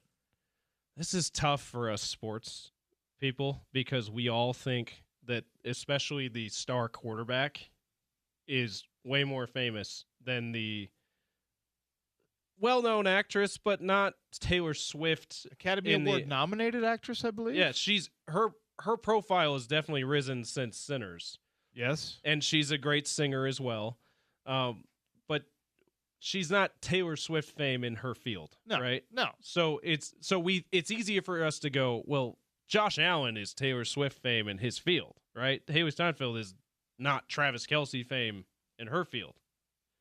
So Josh Allen's probably more famous, but I gotta think that I believe there are more non-sports fans in the world than there are sports fans. So I think that the entertainment celebrity eclipses sports celebrity. Interesting. That's my theory. Okay. I don't know what the split would be. Maybe it's 65-35, 60-40, I don't know. Favoring Haley. Okay. All right. I applaud both gentlemen for being able to put the ego aside and just be like, yeah, my lady's a lot more famous than me, a lot cooler than me. Because you think that too then. You think Haley's... Probably. Yeah. We got to take a break because Colton Swan, Utah defensive coordinator, joins us next on the Sean O'Connell Show.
Welcome back to the Sean O'Connell Show. Welcome in Colton Swan, defensive coordinator at the University of Utah. Coach, welcome to the show. How are you? Good, OC. How are you? Great, man. I'm really excited to get a chance to talk to you on air. You're the DC now. What's been the biggest change in your elevated status from last year?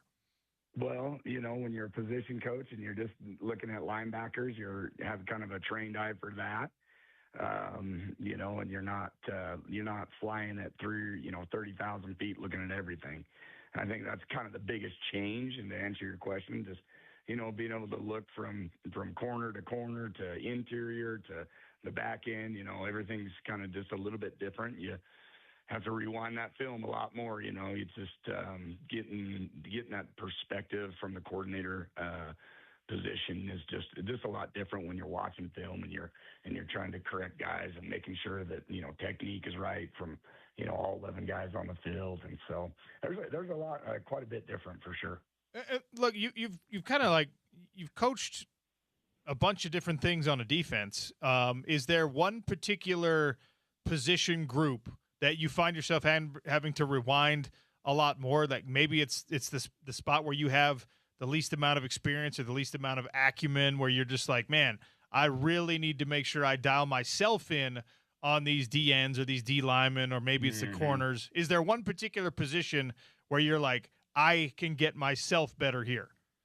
Well, being a linebacker coach for a long period of time, the box play, you fully kind of understand it. I mean, you know how leverage and you know how fit should be and where people should be and what their eye progression should be.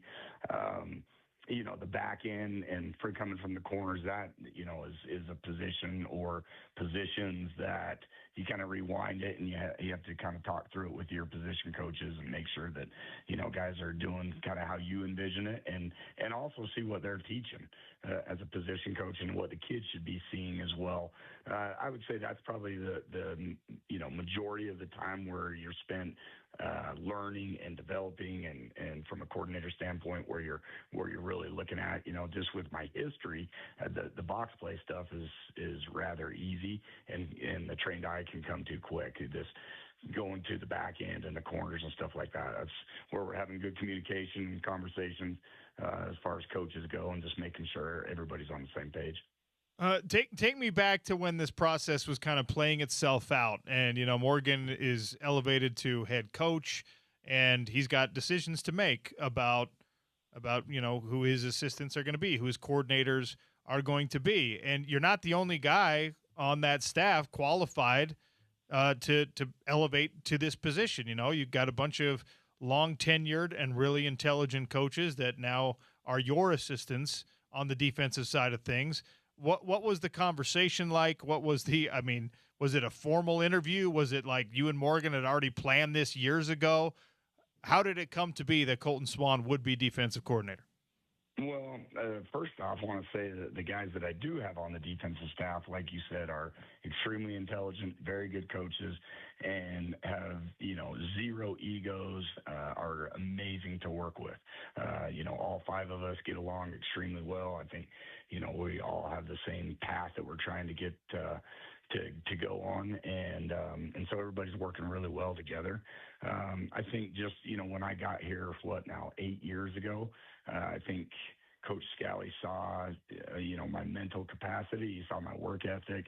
I think he was obviously really pleased with where I was going and what I wanted to do professionally. And, the conversation from day one when getting here is like, hey, see yourself as being a coordinator, kind of look at it, from that perspective. Don't just be a guy that, is thinking I'm going to be a position coach forever. And so, I've had that always in my mind and in growth and profession and also just doing a good job and making sure that the things that I put my hands on is the best it can be. And I think, Coach Scally's always recognized that. And so, when it came time to be, I think it was an easy decision for him. Derek Odom has been at the University of Utah before. It's easy to reference back to some of the great players that he coached and to ask those players what their opinion of Coach Odom is, and he gets ringing endorsements. And I think for a lot of Utah football fans, at least for now, that's more than enough. We know in OK Brechterfield less. We don't have those same reference points and those same trusted voices telling us that, no, this guy is exactly what you need. So I want to give you the opportunity to tell this fan base why Inoke Brechterfield is the right guy to coach these defensive ends. No, perfect. Good. This is a good opportunity for, me to brag on him, because he is definitely worth that. And, I've worked with Inoki before over at Weber State when we were kind of all cutting our teeth, and he was a really good coach then, and he's gone on in his career and gone to some really good places and coached some really good players, some of the best in the NFL he's coached. And he is a wealth of D-line knowledge. It's so awesome to sit there and communicate with him in meetings and watching film, and just his ability to see things from a technique standpoint, and then also, from a schematic standpoint, some different twists and ideas and things that he has done in his past that he shares with me. And, hey, you got to think about doing this. What do you think about this? And just, God, he is so on top of D-line play and run fits. And, man, he is an absolute blessing to have. Do you have to change the way you talk to, communicate with, whatever players now that you're a little further up the ladder? I think one of the things that was interesting for me going different places and seeing the way that different coaches handle things is, like, sometimes the head coach is a little bit aloof from a player relation standpoint. That's not going to work for Morgan Scalley. That's not his style. But, there is a separation the higher you climb. Your position coach is like, that's your advocate as a player. That's your guy. That's your dude. Right. Do you have to be a little bit different as a D coordinator? Yeah. As a position coach, or at least I was, I'm responsible for my 11 guys or whatever they may be, my 2 or 3 guys that are on the field. And you're holding those guys accountable. You're building that relationship. You got a great relationship with them. They trust you as a position coach. You graduate and you go into the defensive coordinator position, and now, you're talking to the corners different than you did before. As a linebacker coach, you see a corner in the hall and you're dapping them up and teeing and having fun with them and stuff like that. And now they're hearing my voice a lot more in meetings, and, calling behaviors out, saying, hey, this is what we're doing here. It's not good enough. Or this is what we're doing. This is awesome. This is what we're looking for. So they hear me in a different voice. And which is nice, it's not just the old, hey, linebacker coach walking through the hall, trying to tee with me and dap me up. So I think definitely you're absolutely right. Your persona and everything changes according to the different positions. Man, Coach Swan can really get after it, or man, he's awesome. When things are going good, he's a cheerleader of us, and they see a different light coming from me as now a coordinator than they did before, just as a position coach.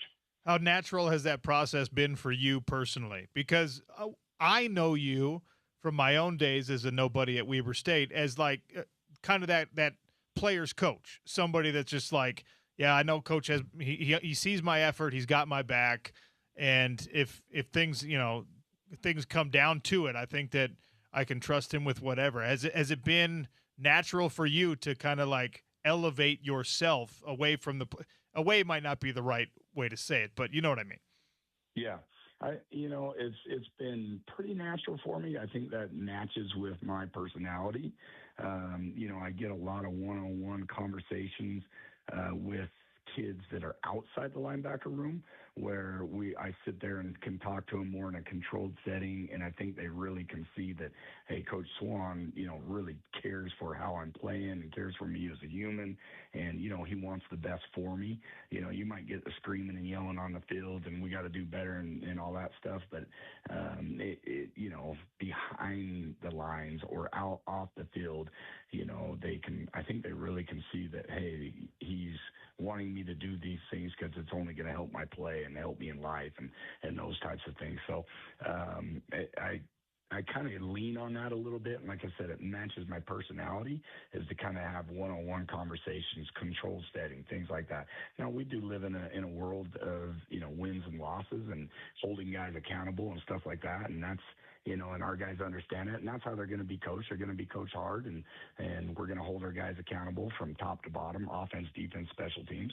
And so, when you're messing up, you're going to know it, and you're going to be corrected. And at the same time, you're going to have coaches put their arm around you and love you and help you understand that, hey, I'm not just being coached hard because coach doesn't like me. I'm being coached hard because he wants the best out of me.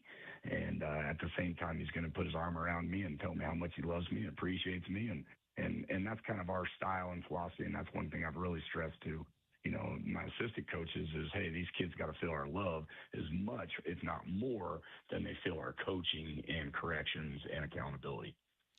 Colton Swan, Utah defensive coordinator, is our guest here on the Sean O'Connell Show for a few more minutes. This is the first year where there's no transfer portal window opening after spring football. How has that changed practices, film, coach communication, whatever? How has it changed spring ball knowing that there's no transfer portal window coming? Yeah, it's definitely a little bit different,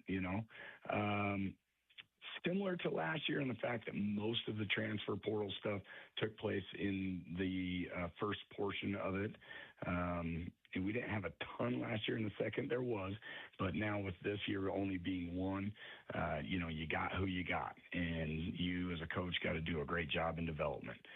You got to get them right and spend the time with them and get them there because who you recruited is who you're going to be playing with next year. And you got to divulge the time to get them where they need to be in order to be successful. And so that's kind of the biggest thing is you got who you got. And now the coaching's got to take place and kick in, and we got to get these guys ready to go. All right. So with that in mind, between you and me, Coach, how do you feel? How do you feel about you and me and everybody else online? How do you feel about the guys that you've got? I mean, we went out there, we got to see a little bit of practice, and you got big bodies flying around. You got some speed. You got some D linemen new to the program, or young guys on the come up that are winning some battles up front. But you look at this through a lot different lens than the rest of us do. How do you feel about these players that you have on your defense right now? Right. Feel really good. They're one, the thing that gives me confidence is we got a really high care factor from top to bottom in every position.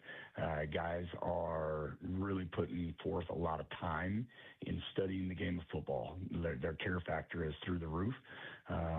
They're spending an enormous amount of time on their own. And not only that, they're spending an enormous amount of time with each other and bringing each other along. Older guys and the leadership that's taking place on the defense is phenomenal right now. The way that you see some of the veterans that are on the defensive side bringing along younger kids is phenomenal. You're seeing kids in the building and in the facility 24/7. I mean, they're just here all the time working and studying.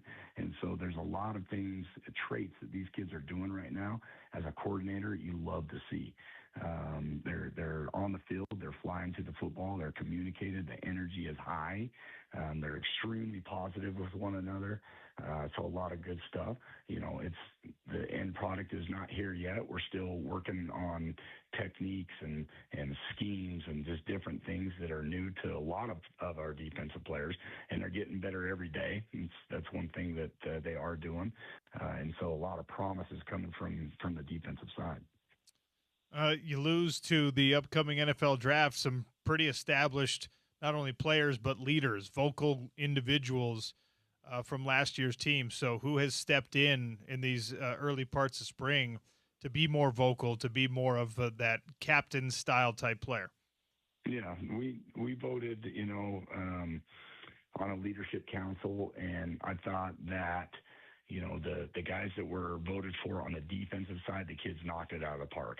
Those individuals are stepping up, and really what you want to see is when times get tough, the offense is kicking your butt or whatever in spring ball, and it's a long practice, it's tiresome, whatever, is really what you want to see is when times are getting tough that those individuals, those leaders, not only that we're voted for, but our assumed leaders, that they're stepping up and doing the things necessary to bring our guys along from, a motivational standpoint and keeping guys in tuned and working forward.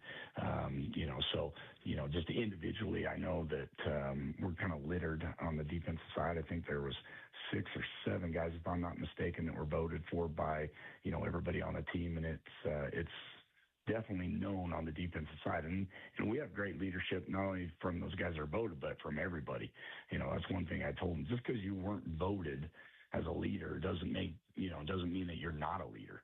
There's a lot of you here that, have a lot of reps or, that are older and know what Utah football is all about. And we got to hold each other accountable. And if we're not, speak up. You see it, speak it. So that's nice to see from what we're doing defensively. What about on the offensive side of the ball? I mean, these are the guys that right now you only get to play against yourselves. So these are the guys you're trying to stop, and the guys that are sometimes making your defenders look not so great. Who's impressed you on the offensive side, and you've thought about it and been like, man, when we get to the fall, that guy is going to give other defensive coordinators fits. Yeah, you for sure definitely want to see give and take. That is a good sign of spring ball, and I think that's what you're getting right now from the offense and the defense. You're seeing a lot of give and take. McGivern's doing a very good job with them on the offensive side and creating a lot of problems for us on the defensive side. He's very creative in how he's handling things, but I think the wide receiver position with a number of guys has really stepped up. They're doing an amazing job. The running back position, obviously, they've got Wayshawn coming back with that experience, but even just the guys behind him are really doing a great job. The one group that is doing really, really good, where pretty much the whole group was gutted, is the offensive line. Coach Gross is doing a fantastic job with these guys. And a lot of those guys that were maybe backups last year are really stepping up. And one thing that's probably helped them the most is they're extremely hungry.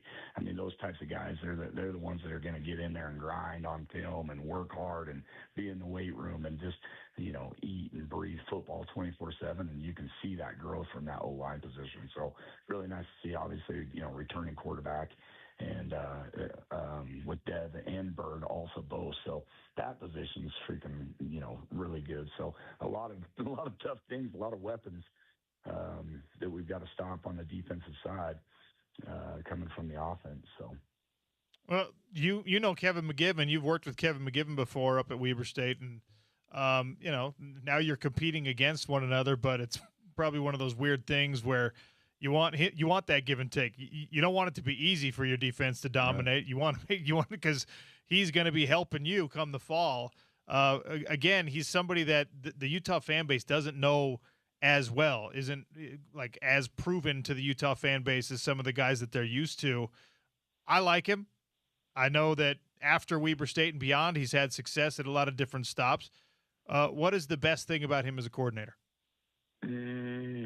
Well, an amazing man for sure. And, and introducing him to, like I said, the fan base, great personality, been around a lot of offensive coordinators. And honestly, he is one of the top ones that is all about the team.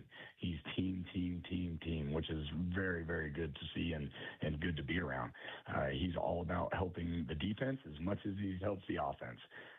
So that's a breath of fresh air when it comes to, as a defensive coordinator working with an offense coordinator. So from a, colleague standpoint, it's awesome.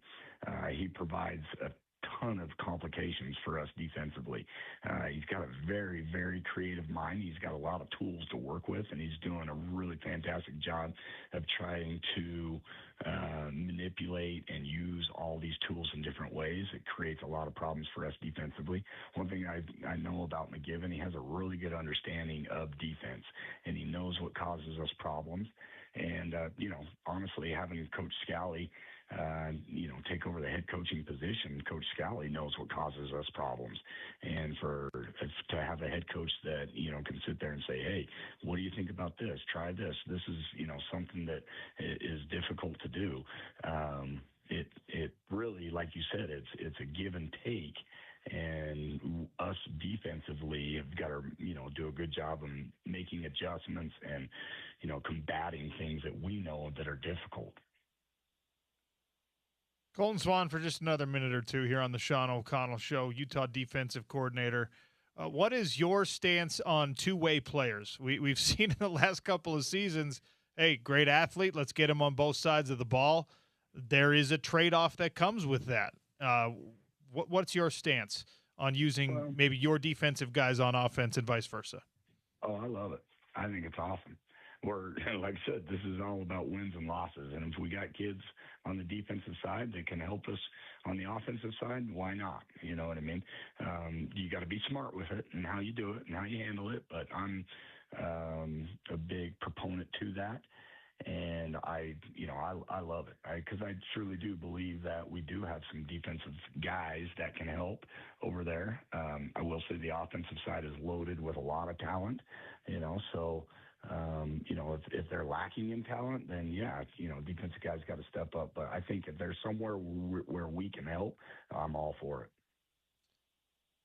How much of a Colton Swan distinct flavor will be in this defense? Because the Utah defense, with the continuity of this football program, it's a Fred Whittingham defense. It's a Kyle Whittingham defense that was flavored a little bit by Kalani Sitake and then by Morgan Scalley, and now Colton Swan. What does your seasoning add to this recipe? Right. Well, we definitely, have our additions and things that we like to do from a schematic standpoint. Some things that, we've changed up a little bit. But like I said, there is definitely a foundation to how the defense has been played here at University of Utah, not only from a schematic standpoint, but just a physical standpoint. You ask our defensive players, hey, what's our identity? You want them to be able to tell you exactly what it should look like when they turn the film on of how we should be playing defense. We play hard, we play smart, and we do shit, pardon my French, with good technique. See, Sean, I think I was talking to you like we were just buddies on the phone, right? I love that. That's all right. We could get away with that one. Yeah. We could get away with that one, no problem. But just our guys being able to get on, get on the film and be like, okay, that's who we are. Okay, look at us running to the football. Look at us on the line of scrimmage being physical with, good vertical leverage, and good inside hands.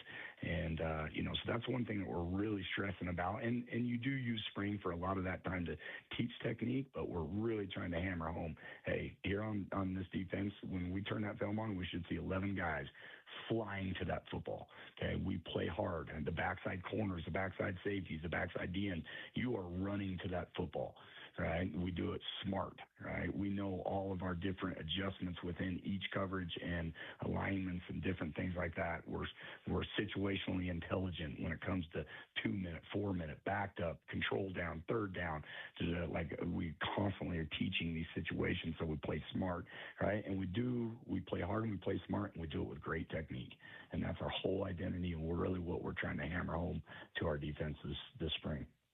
I'm going to try to make sure I ask this in the right way, but where do you find the threshold between we got to run our structure, we got to run our defense, and this guy's really good and it's nice to have him on the field, so it can be a little bit positionless in this defense. And I'm thinking of your linebacker room this year. I like those guys.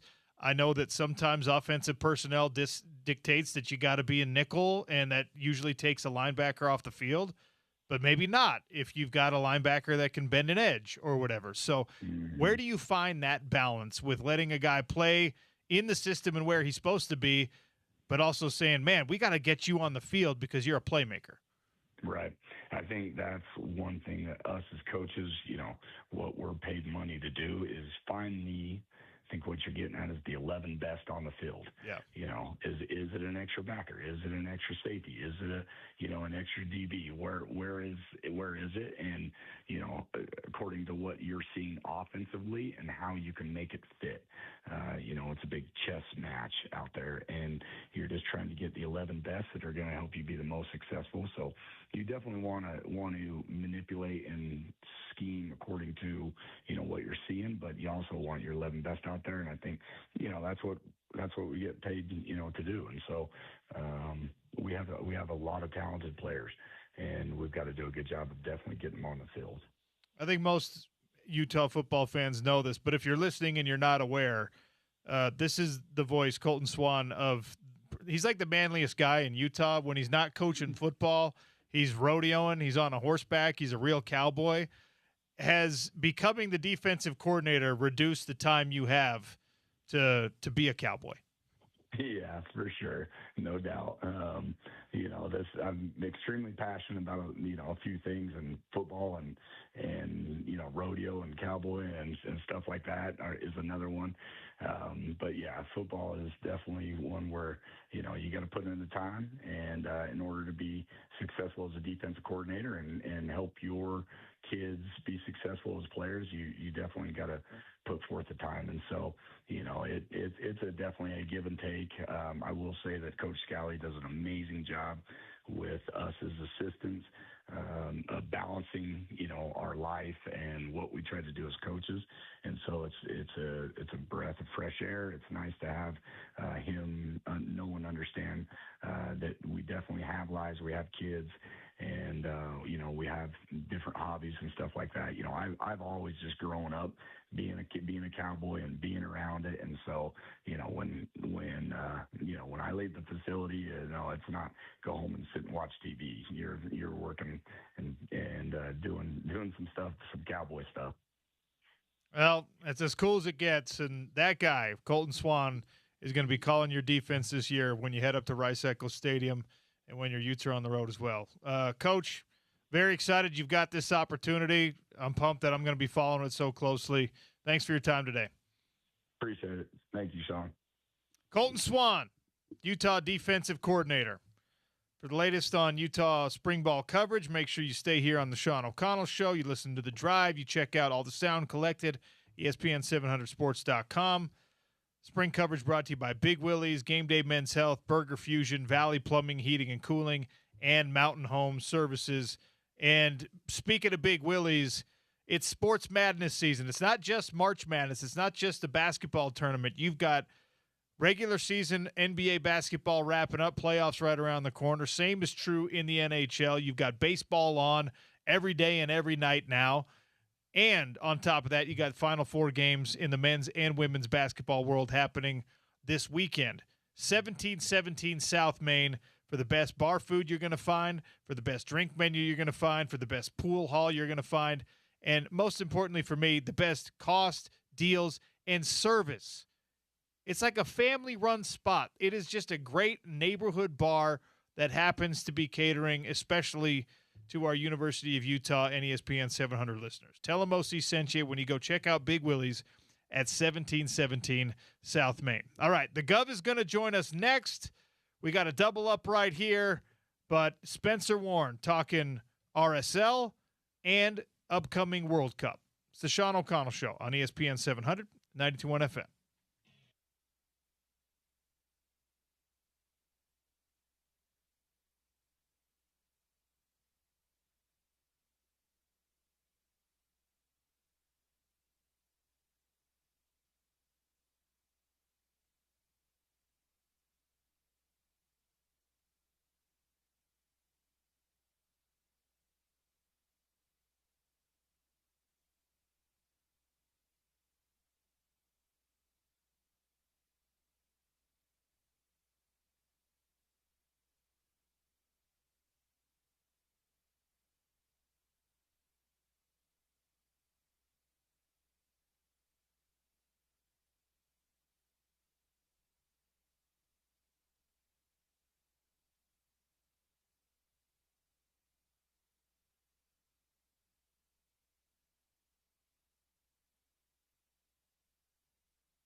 We are 23-ish minutes away from the airing of grievances here on a Friday.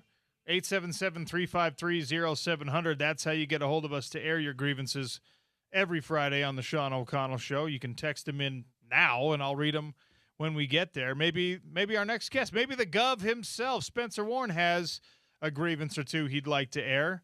RSL insider, pre-half and post-game analyst, Gov, welcome to the Sean O'Connell Show. How are you?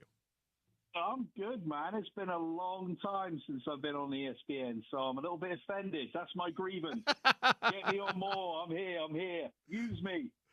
We will. And I think that's probably a valid grievance.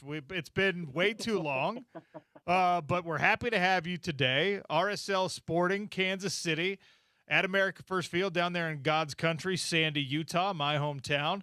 That's 2:30 this weekend. And then we've got, Messi coming in later on. We'll talk about that here in a second. But what should we expect from RSL versus Sporting?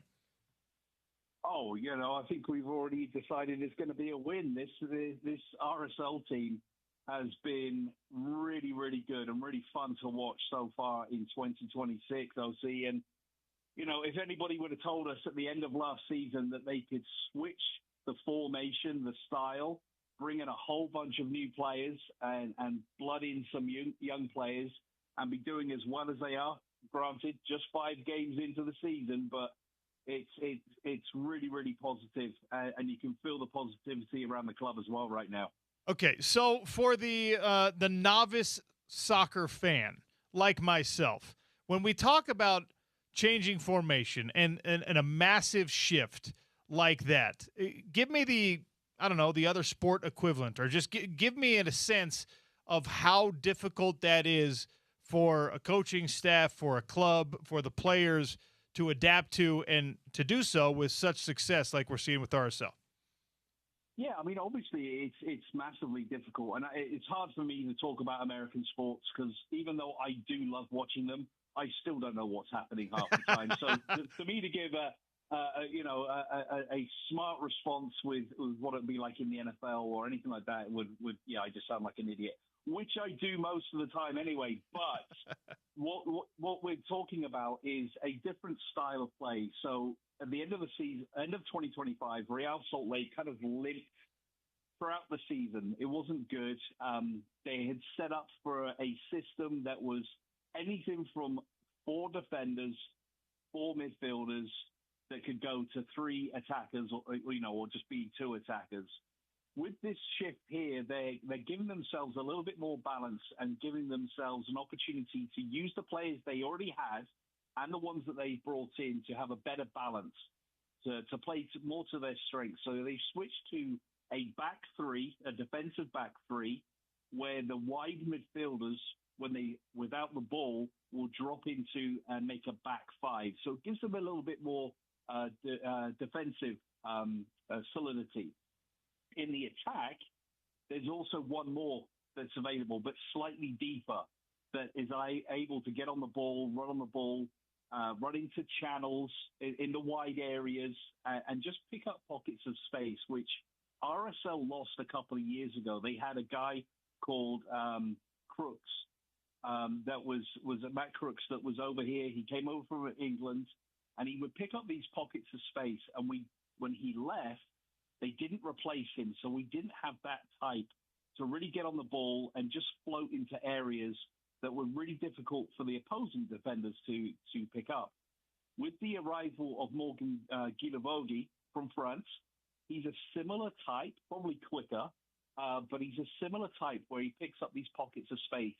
Now you have the likes of Diego Luna, who's coming back from injury, to complement him, but you have these wide wingbacks in the name of Xavier Gozo and Sanabria, who have joined the defense, but they also get up and down those flanks to join the attack. So it gives you an overload, and it's been really, really fun to watch. And I've got to say, OC, whenever you are tested early on in the season, not only with a new formation and a new bunch of teammates, but your young players that have come through the academy or through the MLS draft and getting sustained minutes and they haven't let you down, that just builds momentum and positivity around the place. You mentioned him, and he's obviously a big star for this club. What is a healthy Moon Man? Like, where does he rank among elite MLS players right now? Has he scratched his ceiling at this point because he's still young? What can Diego Luna be in an RSL shirt? In an RSL shirt, he could be a massive, massive transfer fee for Real Salt Lake. I think the sky's the limit for him. He is nowhere near reached his full potential yet. There's so much to this guy. 2-footed, a quick burst of pace, over 10, 15 yards, a great drop of the shoulder, great vision, a good finisher that I think will continue to improve. My only hope is that he's not on the outside looking in for when the final World Cup squad is announced by Pochettino. I think that he's got a bit of X factor about him where he'll get stuck in, he'll tackle, he plays like a veteran, and he's got all those little intangibles, picking up pockets of space to give himself a bit of room to find a simple pass or play a defense splitting pass, or he's got the opportunity to put the ball into the back of the net. Something that MLS has few and far between that they have grown in the league. There's a lot of really, really good young players that have left at a young age and developed their skills in Europe or South America, in Mexico, and become really fantastic international players. But it's a little bit more few and far between when a guy is doing it and realizing his potential in Major League Soccer. But yeah, I do think the sky's the limit for him, and I think there is an opportunity that if he goes to the World Cup and has a good showing, even with limited minutes, you would say, that there's going to be a few clubs around the world that will be sniffing around for his services come July. And look, when you say maybe the best thing he can be for this club is that massive transfer fee, obviously you got to trust that the front office is going to translate that into product on the field, because if you're going to lose him, and so, like, do we have that trust now with the way that these changes have been made and the results that we've seen in the early going so far as a result of those changes? Yeah, I think that there's an opportunity there. You've got the young player that's kind of filled in while Diego Luna was struggling with injury in Aiden Hezekani. Massive, massive fan of him and what he's been able to bring. Slightly different, but also got that air of confidence and plays like a veteran. Really smart on the ball, really good drop of the shoulder to get away from tight pressure. And obviously he's chipped in with a couple of goals already this season. Obviously Xavier Gozo is Xavier Gozo. We all know about him, a local boy, and I think he's going to go from strength to strength. I think he's going to be a huge talent, and his ceiling is not limited, very much like Diego Luna. Whilst we have Luna, we've got to enjoy him whilst we've got him. He's such a wonderful, wonderful player, and he's worth the entry fee alone just by himself, because he is that good for Real Salt Lake. And I think that obviously being a European OC, I don't know if you can tell by my accent, when you get a homegrown player in your team, the fans take to them a little bit more than anybody else. And the reason is that there's a dream there for the local kids kicking the ball about in the park right now, playing on teams with the wish of being able to go pro. And to see it come through your academy, and there is a clear pathway for these young players, I think your heart goes with them a little bit more. And yes, I might be looking through with rose-tinted glasses, OC, but there's just a little bit more special when you see local boys or academy products come through and do good and go from strength to strength. The Gov, Spencer Warren, is our guest here on the Sean O'Connell Show, talking all things RSL. For now, I want to switch gears a little bit and chat about the upcoming World Cup. Our men's national team with a couple international friendly losses, and not exactly pretty. 5-2 to Belgium, a little bit closer against Portugal. Real cause for concern or just a blip on the radar? Yes, a little bit. To be honest with you, Portugal and Belgium are kind of like dark horses to win the World Cup. I'll be honest with you. They've got so much talent. But what you do have in the States is this burning desire to put yourself on the map. There's a lot of rubbish spoken about Major League Soccer from football snobs, I would say. And the fact that the best player, probably still the best player at the age of 38, in Leo Messi, is playing in the league and bringing a focus and could still play anywhere in the world if he wanted to, is making a real good case for Major League Soccer and bringing other players over to play in this league that is continuing to grow, continuing to find ways to be more and more relevant. And I think that's going to help the United States, maybe not at this World Cup, but it will certainly light a fire with the fan base. Obviously, with Canada and Mexico being, the three hosts with the U.S., I'm very, very excited for the growth of the game. And as I said, when I was a kid watching the World Cup back home, there was nothing like it. It was the pinnacle in tournament-wise. Now I feel like Champions League in Europe has probably taken over that for me, and the reason being is that those guys are with each other all year long, and the soccer I just feel is better. But what's at stake for a World Cup? I mean, I'm super excited. I mean, we get to witness the Azteca be the opening game with Mexico and South Africa. It's going to be their third World Cup. That stadium is going to be used for its third World Cup, and that's history right there. And then obviously when you get to US kicking off against Paraguay in LA, I think that's just where everything just explodes for the country, and the excitement will really, really build a day later or so. USA in Group D, it's them and Paraguay and Australia and Turkey. Who else? I'm going to make assumptions that the USA at least gets out of the group phase here. Who else in that group is dangerous? Well, Turkey's obviously very dangerous. They had to go through the playoffs and get a win on the road to qualify for the World Cup. So they were just newly qualified this week. They have those players that they can be absolute game changers, and they have this skill of just playing right on the edge. It's either going to go very, very well for Turkey, or it's going to be fisticuffs, some walloping going around, because sometimes the discipline and the passion boils over. But if the US can stay disciplined and find their game winners more consistently, it's a group that is favorable. Let's put it that way. But the US really has to turn up and show what they're made of to at least get into the knockout rounds, which will be massive for the nation. And again, create excitement and create momentum in the stadiums as the US plays. You've already told us who a couple of your dark horses are in the mention of Belgium and Portugal, but who does this World Cup go through in your mind?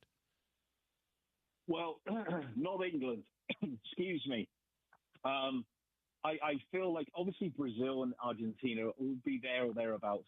France is still probably the most dangerous country for me, just with the players that they have, all different styles, playing all over Europe. So they're not stuck in one way of playing. There's so many ways. Obviously, they're ranked number one in the world for a reason. Germany could be dangerous. I always have high hopes for the Asian nations in the South Korea and Japan. I always like to see them get a couple of scalps, and I would love to see a deeper run from an African nation. Ivory Coast is one that I'll be keeping an eye on. But yeah, I just feel like there's so many that's open. It's more about, for me now, because the World Cup is bigger, as in more teams going, it's who are the real surprises. Could Saudi, could Qatar, get a bit of a run and create some excitement there after Qatar hosted the last World Cup. But then you throw out Spain, you throw out the Netherlands, Uruguay are always going to be dark horses because they've always got the ability to do something special as well with the players that they have from a very tiny nation. And this is where it becomes a real leveler. Who takes their chances and who has that moment of magic to send their nation through out of the groups and make a deep run in the knockout rounds. Leo Messi is coming to Sandy, Utah this month. And I've already seen, the secondary ticket market for this has gone absolutely insane. And, it was a big announcement when it came through. And, it's hard because I'm an American sports fan, Gov, as you know. And we've got some icons, certainly, especially in basketball on the international level because that game has been adopted. Our heroes here are often NFL players that probably don't really move the needle. I go to Europe a lot to call fights now, and we've had Kylian Mbappe show up at fights, and we've had in Saudi, we've had Cristiano Ronaldo show up, and the reaction that those people get when you show their face on a jumbotron is bigger than anything that happens because of the fights themselves, because of the actual sport that people are in the arena to watch. Like, it's hard to really convey or even understand as an American sports fan the status that some of these guys have. And we're seeing it manifest itself with this tour of Leo Messi making stops around MLS places, often only once or for the first time. What's it going to look like in Utah? I think it's just going to be a noise fest. I think there's going to be a lot of Messi fans, a lot of Argentina shirts, maybe some Barcelona shirts in the crowd, and rightly so. It's exciting because it's going to be the first time that I'm going to actually watch him play live in person. So, as a host, I don't think that, everything's going to be through rose-tinted glasses. It's going to be Messi this, Messi that. But I'm so excited for the fans of Utah who have, we've had some success earlier on, and then it's been a bit of a barren spell. And the idea is that Inter Miami come in with their stars, the reigning MLS champions, and you take 3 points off of them, but at the same time you get to watch one of the all-time greats to ever play the sport, and it will be very, very hard to be matched when it comes to players in the future. We can never say never, but we might be witnessing something that will never be seen again in our sport. Before I let you go, strong start, as we've already discussed, for this RSL squad. How sustainable is it? This is such a marathon season, the Major League Soccer season. It's like, all right, we're here in the early goings in April, and we'll be talking about it in February when we're near the end of the season. It is just forever, and because of that, it feels harder and harder to sustain and to bring a cup home because of it. How do they do it with these young guys? You need a bit of luck when it comes to the injury bug. RSL had a terrible time in preseason, and right before the opening game against Vancouver, where they got 3 injuries in one training session, you need a little bit of luck, and the training staff are going to be kept at full tilt.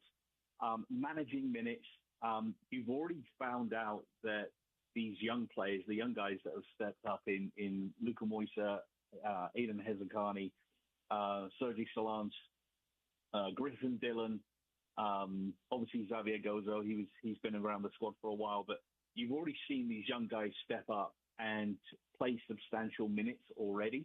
They're going to be vital in the dog days, particularly after the World Cup is over and done with, where there's going to be 8 to 12 games in a month.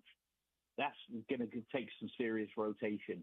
It seems to me that this formation and the style that they're using is only going to get stronger, but it's only as good as the players that are available and in form. So they do need a little bit of luck when it comes to injuries. There is the opportunity. We know that Emeka Eneli just went under the knife to get that knee scope, so he won't be available for another 2-3 months, I suspect, maybe a bit longer, hopefully a little bit shorter. But there is an opportunity in the summer for Real Salt Lake to bring in another designated player. One of those guys that should be a real game changer. Right now, both spots are full, but that's more for accounting purposes. OC with Justin Glad listed as a designated player. They'll be able to buy him down and make him get him out of that DP slot, and then you have one open, which could be really, really helpful for RSL as long as they do the business early. We've seen over the last couple of years RSL bring in players very, very late in the secondary window. This term in 2026, RSL moved very, very quickly in the first transfer window and got those players in very, very early and allowed them to acclimatize, get used to their teammates and the style that RSL wanted to play. And I think you're seeing the benefits of that. Now we just need probably an extra spark and a shot in the arm come very early summertime when the transfer market reopens to help RSL over the line. But right now, the Western Conference is going to be very, very tight in general. There's so many good teams, OC, with real game changers. You just look at LA FC, San Diego, Vancouver, Seattle, just to name a few that are really, really tough opponents.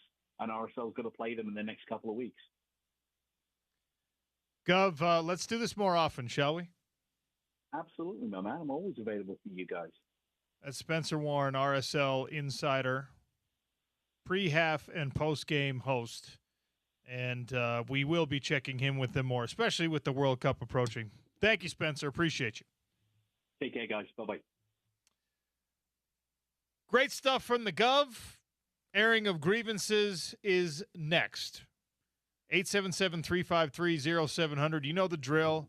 Get it off your chest. Tell me what's bugging you. We'll air your grievance on air, and we'll head into the weekend unburdened. It's the Sean O'Connell Show, ESPN 700, 92.1 FM.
Airing of grievances here on the Sean O'Connell Show, 877-353-0700. Get it off your chest, all right? Text us, call us. We'll read your grievance on air. Just like this, from Derek. Grievance for whoever runs the Jazz Nation Instagram page. The April Fool's joke about the Jazz losing their pick was mean. Pretty sure almost gave me a heart attack. Mean-spirited, man. April Fool's jokes in sports, it's a dicey prospect, man. You got to be careful. See, you know who nailed it? And one I've been sharing this with everyone who didn't see it. It was the Utah State and the cow print field. That's a sports-related April Fool's joke, okay? Especially on social media. I think I've got a theory that April Fool's jokes don't do well on social media for like institutions that break news. Typically, I got a theory that like maybe you guys just need to maybe your admins just need to sit April Fool's out, because like Spence was saying on April Fool's Day to you, OC, during Crosstalk, we actually there are those of us who rely on those things for news and for commenting, finding news to comment on. And sometimes it's like, oh, shoot, I got duped and I just brought that on air because this institution, this account typically breaks news. But today they decided to do an ill-conceived April Fool's joke that looks like news, you know? So I don't know. Maybe they just need to sit it out. Maybe. We had a couple interesting April Fool's jokes in the NBA. They did. I can't remember who's the team that did this. They brought a fake fan, like one of those actor fans, the people that get the silly string from the mascot, like those folks, and they had him come do a half-court shot blindfolded. Yeah, it was the Wizards. They got a lot of backlash for this. They got a ton of backlash for it, and they issued like a public apology because it was a blindfolded half-court shot for $10,000. And then they lied and said, you won $10,000. And everyone's just like, that's messed up. It's personally affecting you. You're choking up. I got choked up. I started crying. No, like the arena host told everyone to cheer even though we didn't make it, and then they announced you won $10,000 and as a big joke on this guy. Yeah, that's tough if you're that guy. The guy was in on the joke. Yeah. Their announcement is like, oh, we missed the mark. I don't know if you did if the guy wasn't actually fooled. Well, he wasn't. It was like an the actor. arena was fooled. The arena was fooled, which is the point of an April Fool's joke. It's anyway. kind of funny to say the arena's in on the joke by we're gonna fake cheer, and then it was the guy who was supposed to be at the expense of was also in on the joke. I don't know. Very clumsily I put would together. love to know how many, like, mostly old, like BYU fans were like, did you see AJ Devant says he's staying? I knew he would. He's a special young man. And by the way, AJ's not really helping because he went on another podcast and said, I haven't made a decision about going to the NBA yet. Another one. And he said, my mom's going to decide. If my mom wants me to graduate, I'm just going to do whatever my mom says. That's actually hyper messed up, because if your mom does want you to stay in school and graduate, it's just because she doesn't have a great understanding of this situation right now. And also, you're putting the responsibility on somebody else. Yeah, what if you end up regretting it years later or next year if you end up staying? You go to the NBA and you're a bust, and they're just like, yeah, his mom should have let him stay in school. That's not your mom. You're making the decision, AJ. Come on. Yeah. Yeah, I don't like that. Don't put it on your mom. Like I said before, people call you a kid, and he's still is he 19? Maybe he's 20. Like, still very young, but like, you are an adult, so you need to own your decisions. And just tell us you're going to the draft, because you're not going back to school. Grievance from Curtis. I love this time of year when spring flowers bringing new life, blossoms, songbirds, but also severe allergies that no medication can solve. If you're one of the lucky ones unburdened by allergens, I envy you.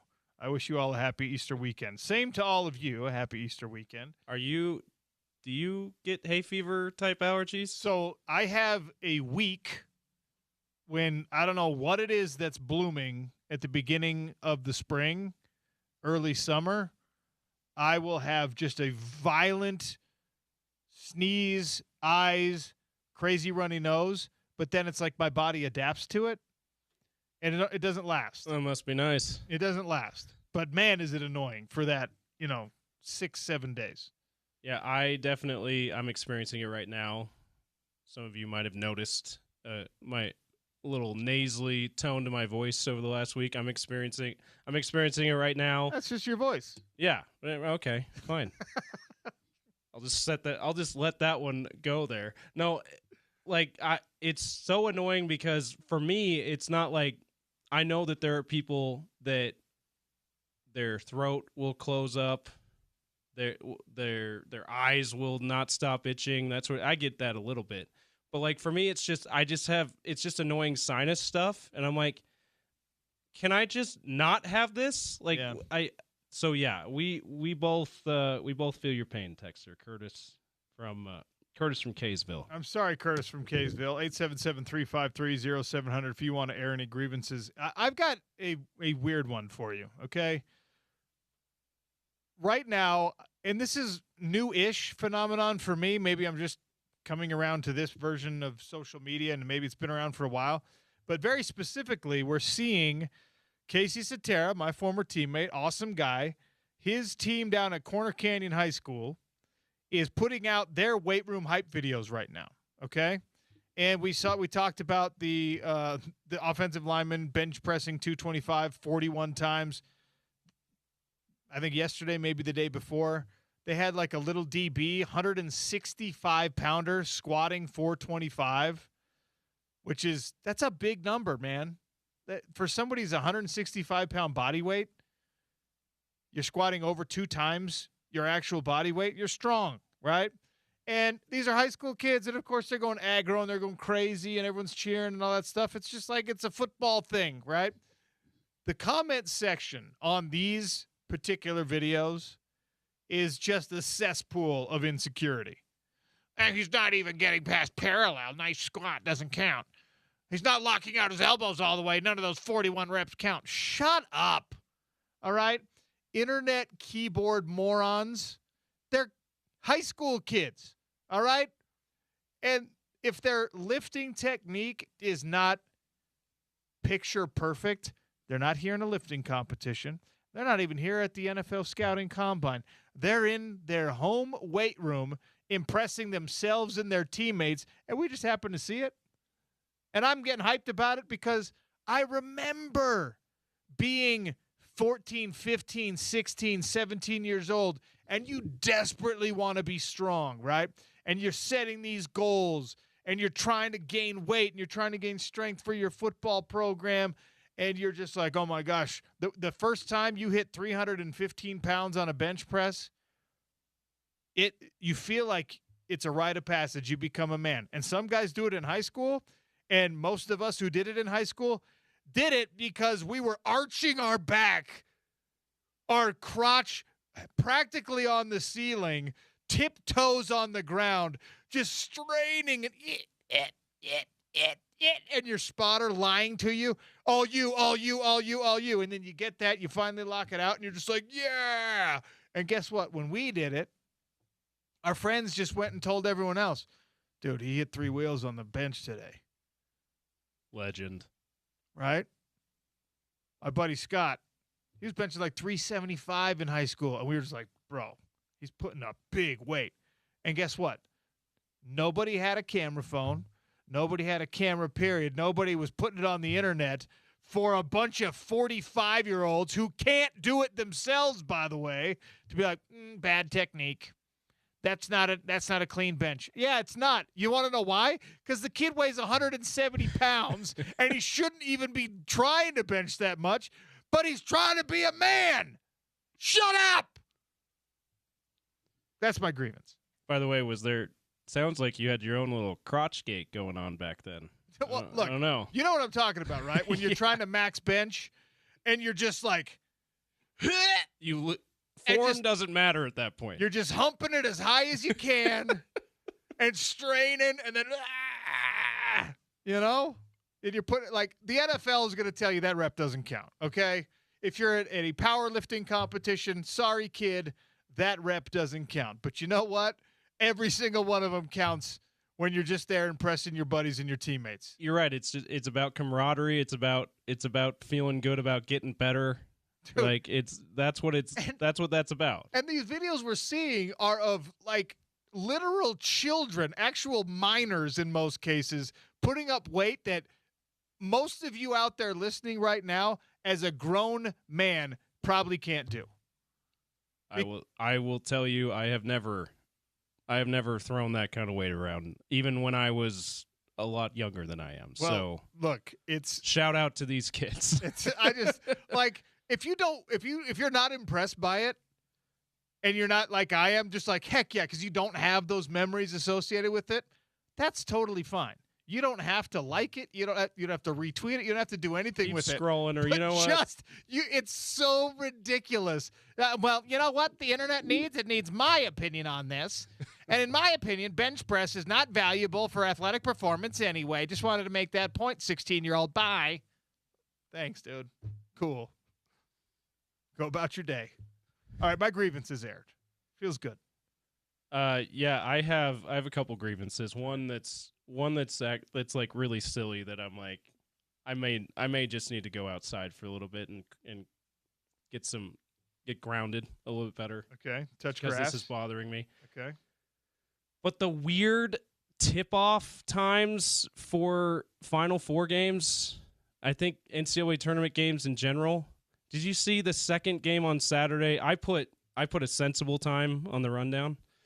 The official tip time is 6:49 p.m.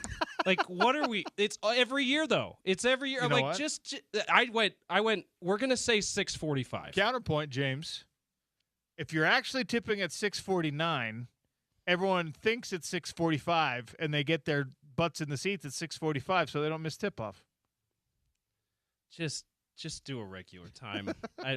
No one says times like that. Even 6:50 is even more acceptable than 6:49. I'm going to start doing this just to bug me. Just to bug you. James, see if we can get Colton Swan on next week at 12:21. At 1:09. Just like just to watch you simmer.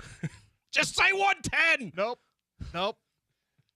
James, put in a request. We want Logan Cooley on the program at 1:03 next week.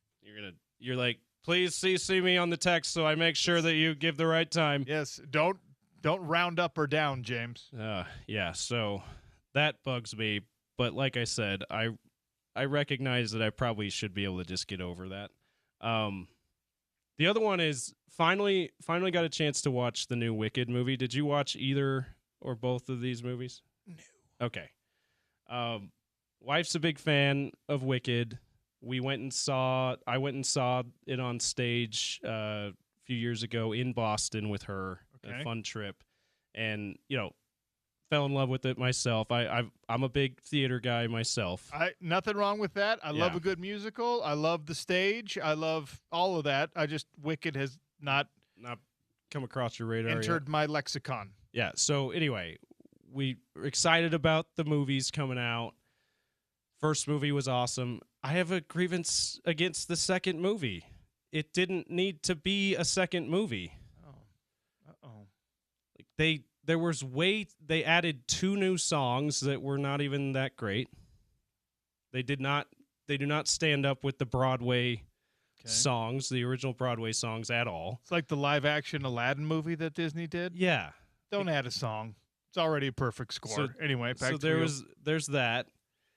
And so there's generally 2 acts in a play, right? In a Broadway musical. The first act is like 70% of the actual show, and the second act is a lot shorter.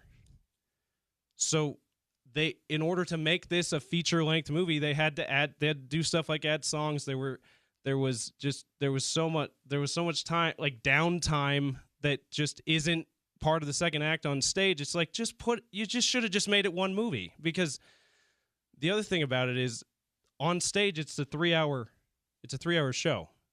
In feature film, it's like 4 to 5 hours. Like, it could have been one movie. Yeah, they do this.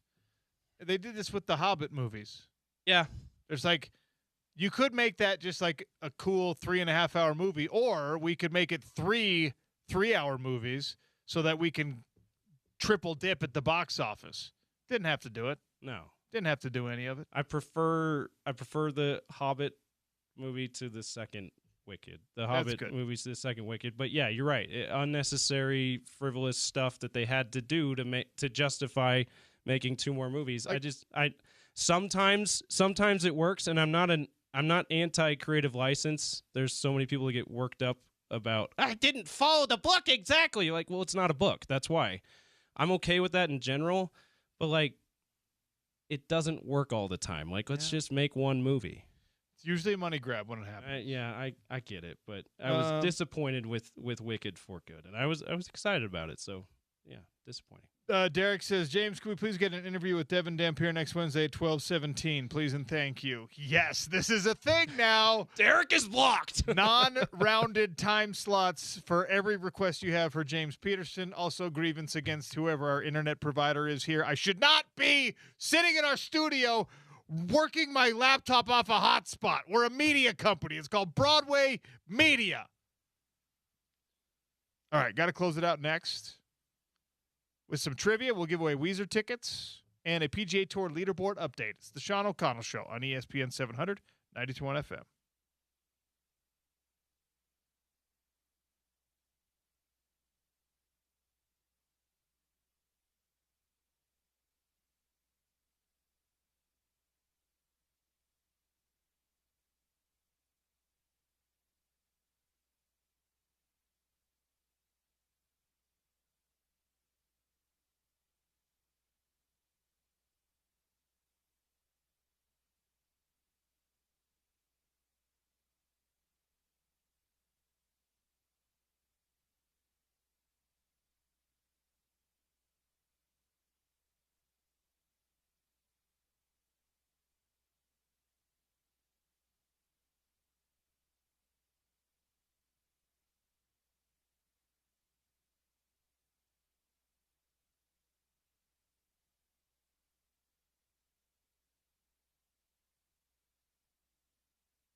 2 tickets to Weezer, September 15th at the Maverick Center, 877-353-0700. You have to answer this question.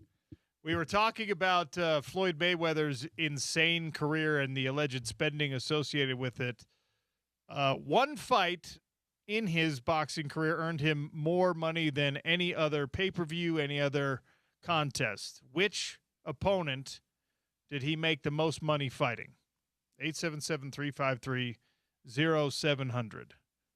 Weezer at the Maverick Center, September 15th. Time for a PGA Tour leaderboard update from the Valero Texas Open, brought to you by Uinta Golf. Swing into Uinta Golf by Worldwide Golf and get custom fit for the new Ping G440K driver, the new standard and straight with dual carbon fly wrap and a faster face. It's Ping's highest MOI and most forgiving driver ever. Who's ahead at Valero? Robert McIntyre, still your leader at 14 under. Ludwig Oberg in second at 10 under. And let's see, we've got a new player in third. Kevin Roy has moved into third at 9 under. A few guys tied for fourth at 8 under. Alex Smalley, Andrew Putnam, Stephen Fisk in that group there. Let's see, Tony Finau. Oh, let's see. 8th is Sam Ryder at 7 under. Where is our guy Finau? Tony Finau dropped. He's one over for the day so far, only through 6 holes, but he dropped a few spots because of that. He's at 5 under, tied for 13th. Okay. That's your PGA Tour leaderboard update. Tony, brought to you by Uinta Golf. Come roaring back, Tony. We got you. All right. That's brought to you by Uinta Golf and their Ping G440K driver. The new standard and straight is a T-shirt. You gotta do it.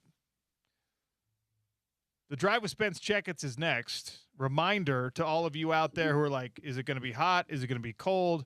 Do I need to turn on my AC? Do I need to turn on my furnace? Well, if you have an energy-efficient home that doesn't lose base temperatures through the windows, well, you probably don't have to worry about that as much. Advanced Window Products, 801-850-9100 for $2,500 off.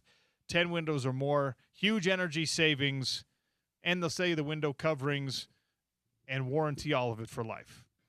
Spence Checketts is next on the Drive, and he's here. How are you? I'm good. The timing when I get in my car to turn on your show. Yeah. Whenever I have a awkward, odd timing situation, I turn on my car, turn on the radio, and I hear you yell, and my crotch was on the ceiling. Yeah. I was like, huh. And obviously you were talking about benching. Yeah, bench press. You went to explain it, but it was the first thing I heard you say. I'm like, oh, buckle up. This is good. Yeah. This is good. We've all been there, you know, yeah. An undersized, understrengthed individual under a weight that you have no business being under, and you're arching that back, baby. Yeah. Well, especially when you're a basketball player and you go lift with the hockey players and the football players, and they're all looking at you like, can you even get like a plate up? So as a freshman, as a 14-year-old freshman, I was like 5'5", 105 pounds. Okay. And I played varsity basketball, but I was just like I got a picture I'll show you.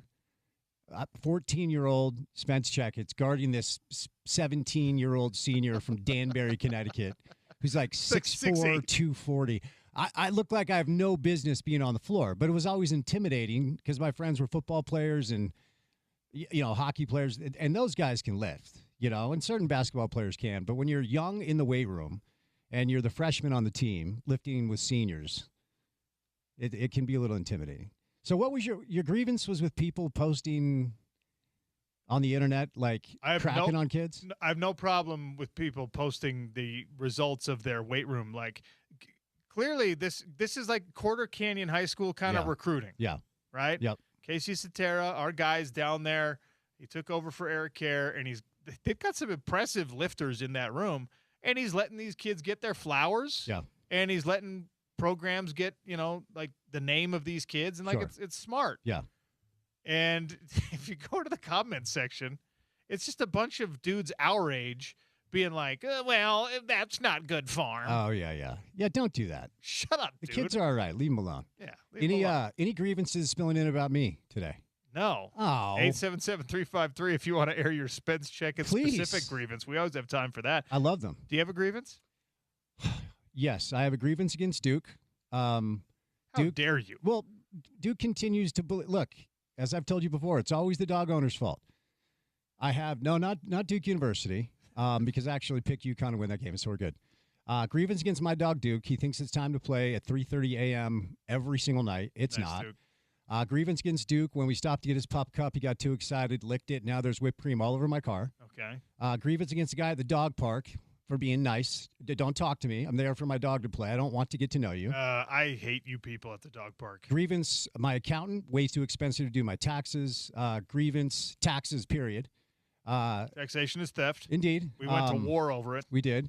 Grievance, Java Joe's, took way too long to make my coffee today. Grievance, the young men who are renting the house across from me, shut up. Okay, you're loud. Let me get some sleep. Grievance against women. No. No. They're my grievances. You No. Not like, you know how James thinks women should only be in the kitchen? Yeah. Not like that. Not like that. Okay. Yeah, that's not like a James Peterson level of grievance against women? Not like misogynistic, Okay. like hate all women type stuff. Just like grievance today, just against women. Okay. Grievance against James. He's wearing a Red Sox shirt.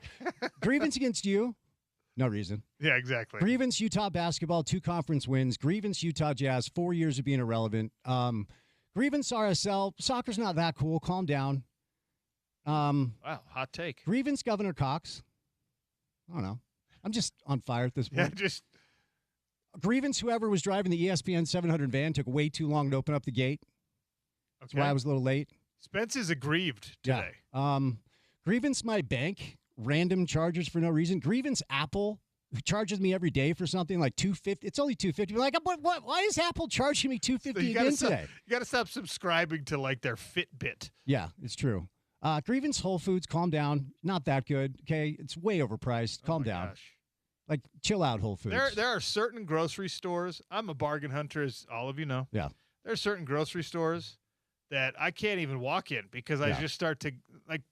They probably see me coming a mile away. Like, this guy's not going to buy anything here. Yeah. Because I walk in and I'm just like, I'm sorry, that bone-in ribeye is $84 and I have to cook it myself. Oh, it's Wagyu? Okay. Guess what? Yeah. I could go to a restaurant and they'll do it for me for less than that. Yeah. Grievance DoorDash, some fees are fine. Exorbitant fees are ridiculous. Grievance Dave Fox, you have the communication skills of an 8-year-old. Let's see. We're on a roll, baby. Let's see. I could keep going. But I feel like that'll do for now. Okay. I hope you feel better. So, by the way, no, I listen. I believe, I mean, you can look this up. I might be incorrect. I think they set that dopey 6:49 time, anticipating a delay, so it's more like 7 for the tip. Okay. Because it's predicated off the first game finishes, I believe. If I have that right. Grievance Danny Hurley and Mick Cronin, you're lunatics. Calm down. Grievance college basketball coaches. I want them to be crazy. Gives us lots to talk about. If Danny Hurley wins a national championship, he might go Mike Tyson on a ref. Might just start biting ears. It's so weird. And then the ref will be suspended for the next Final Four. Yes. Yeah, it's an odd thing. Hold on, but what if they're friends? Yeah. Well, the even stranger. We play poker together. That's why I bit his ear off. Yeah. And now he can't work the Final Four. Grievance Chris Kamrani, chill out with the hair, dude. Like, get a cut. Whoa. Yeah. Grievance Aaron Falk, you're not that smart. Okay. Just going to run down all my guests. No, that's good. That's wonderful. Grievance Andy Larson, nerd. But that's his thing. Yeah. You can't air that grievance. He owns it. It's not an insult, but these are my grievances. All right, you're right. Grievance against me for trying to correct your own grievances. That's Yeah, that's in the spirit of the grievances. That's what we're doing today. All right, cool. Well, hopefully we just get 4 hours of this. I'm going to come in every Friday from now on because I feel so much better now. Mm-hmm. Grievance against my therapist. Why aren't we doing more of this? Suddenly I feel a lot better. Yeah. I'm going to come in with a list of stuff every Friday and just unload. You owe me $125 for the hour. That's scarily accurate. Oh, it's such a waste of money. Grievance therapy. While we're at it, just get into it. Duke, don't do that. I already have 2 grievances with you. Duke, you've already been grievanced twice today. Don't do it. Don't dig yourself more of a hole. There's whipped cream all over the front seat of my car because Duke got excited for his pop cup.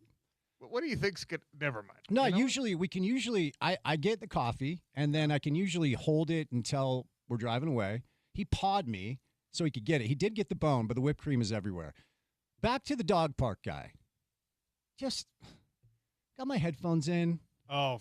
You know, You left out that detail. If the headphones are in, you can't be talked to. our dogs are playing, which is the goal. That's why I take Duke to the dog park. Go Yeah. get your energy out. And I feel him like walking towards him, like, gives me a wave. Friendly fella. Yeah. Just, I don't, Like a Ned Flanders. it's like Seinfeld says, I'm not taking applications for new friends. Like, we're good. At this point in my life, I'm all set. The circle's set. I'm good. All right.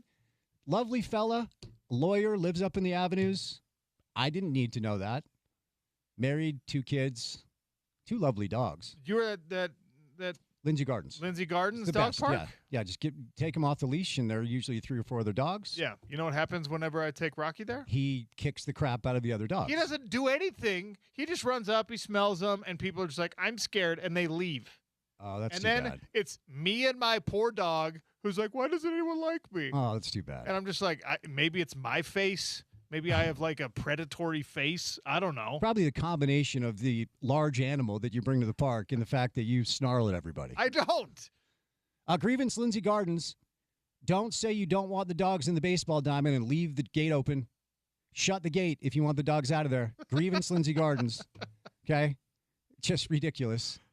Also, they need to fix the bridge on their playground. Yes, they do. Yes, they do. You're right. 100%. Right now, it's caution tape over both ends. Yeah, not good enough. Grievance, Lindsay Gardens. You got a 2-year-old who likes to send it. You know what happens to that caution tape? Yeah. Come on. No, I'm with you. All right. Stay tuned for the drive. Thanks for listening. Everyone have a happy Easter weekend. Be safe. Thanks for listening to the Sean O'Connell Show. ESPN 700.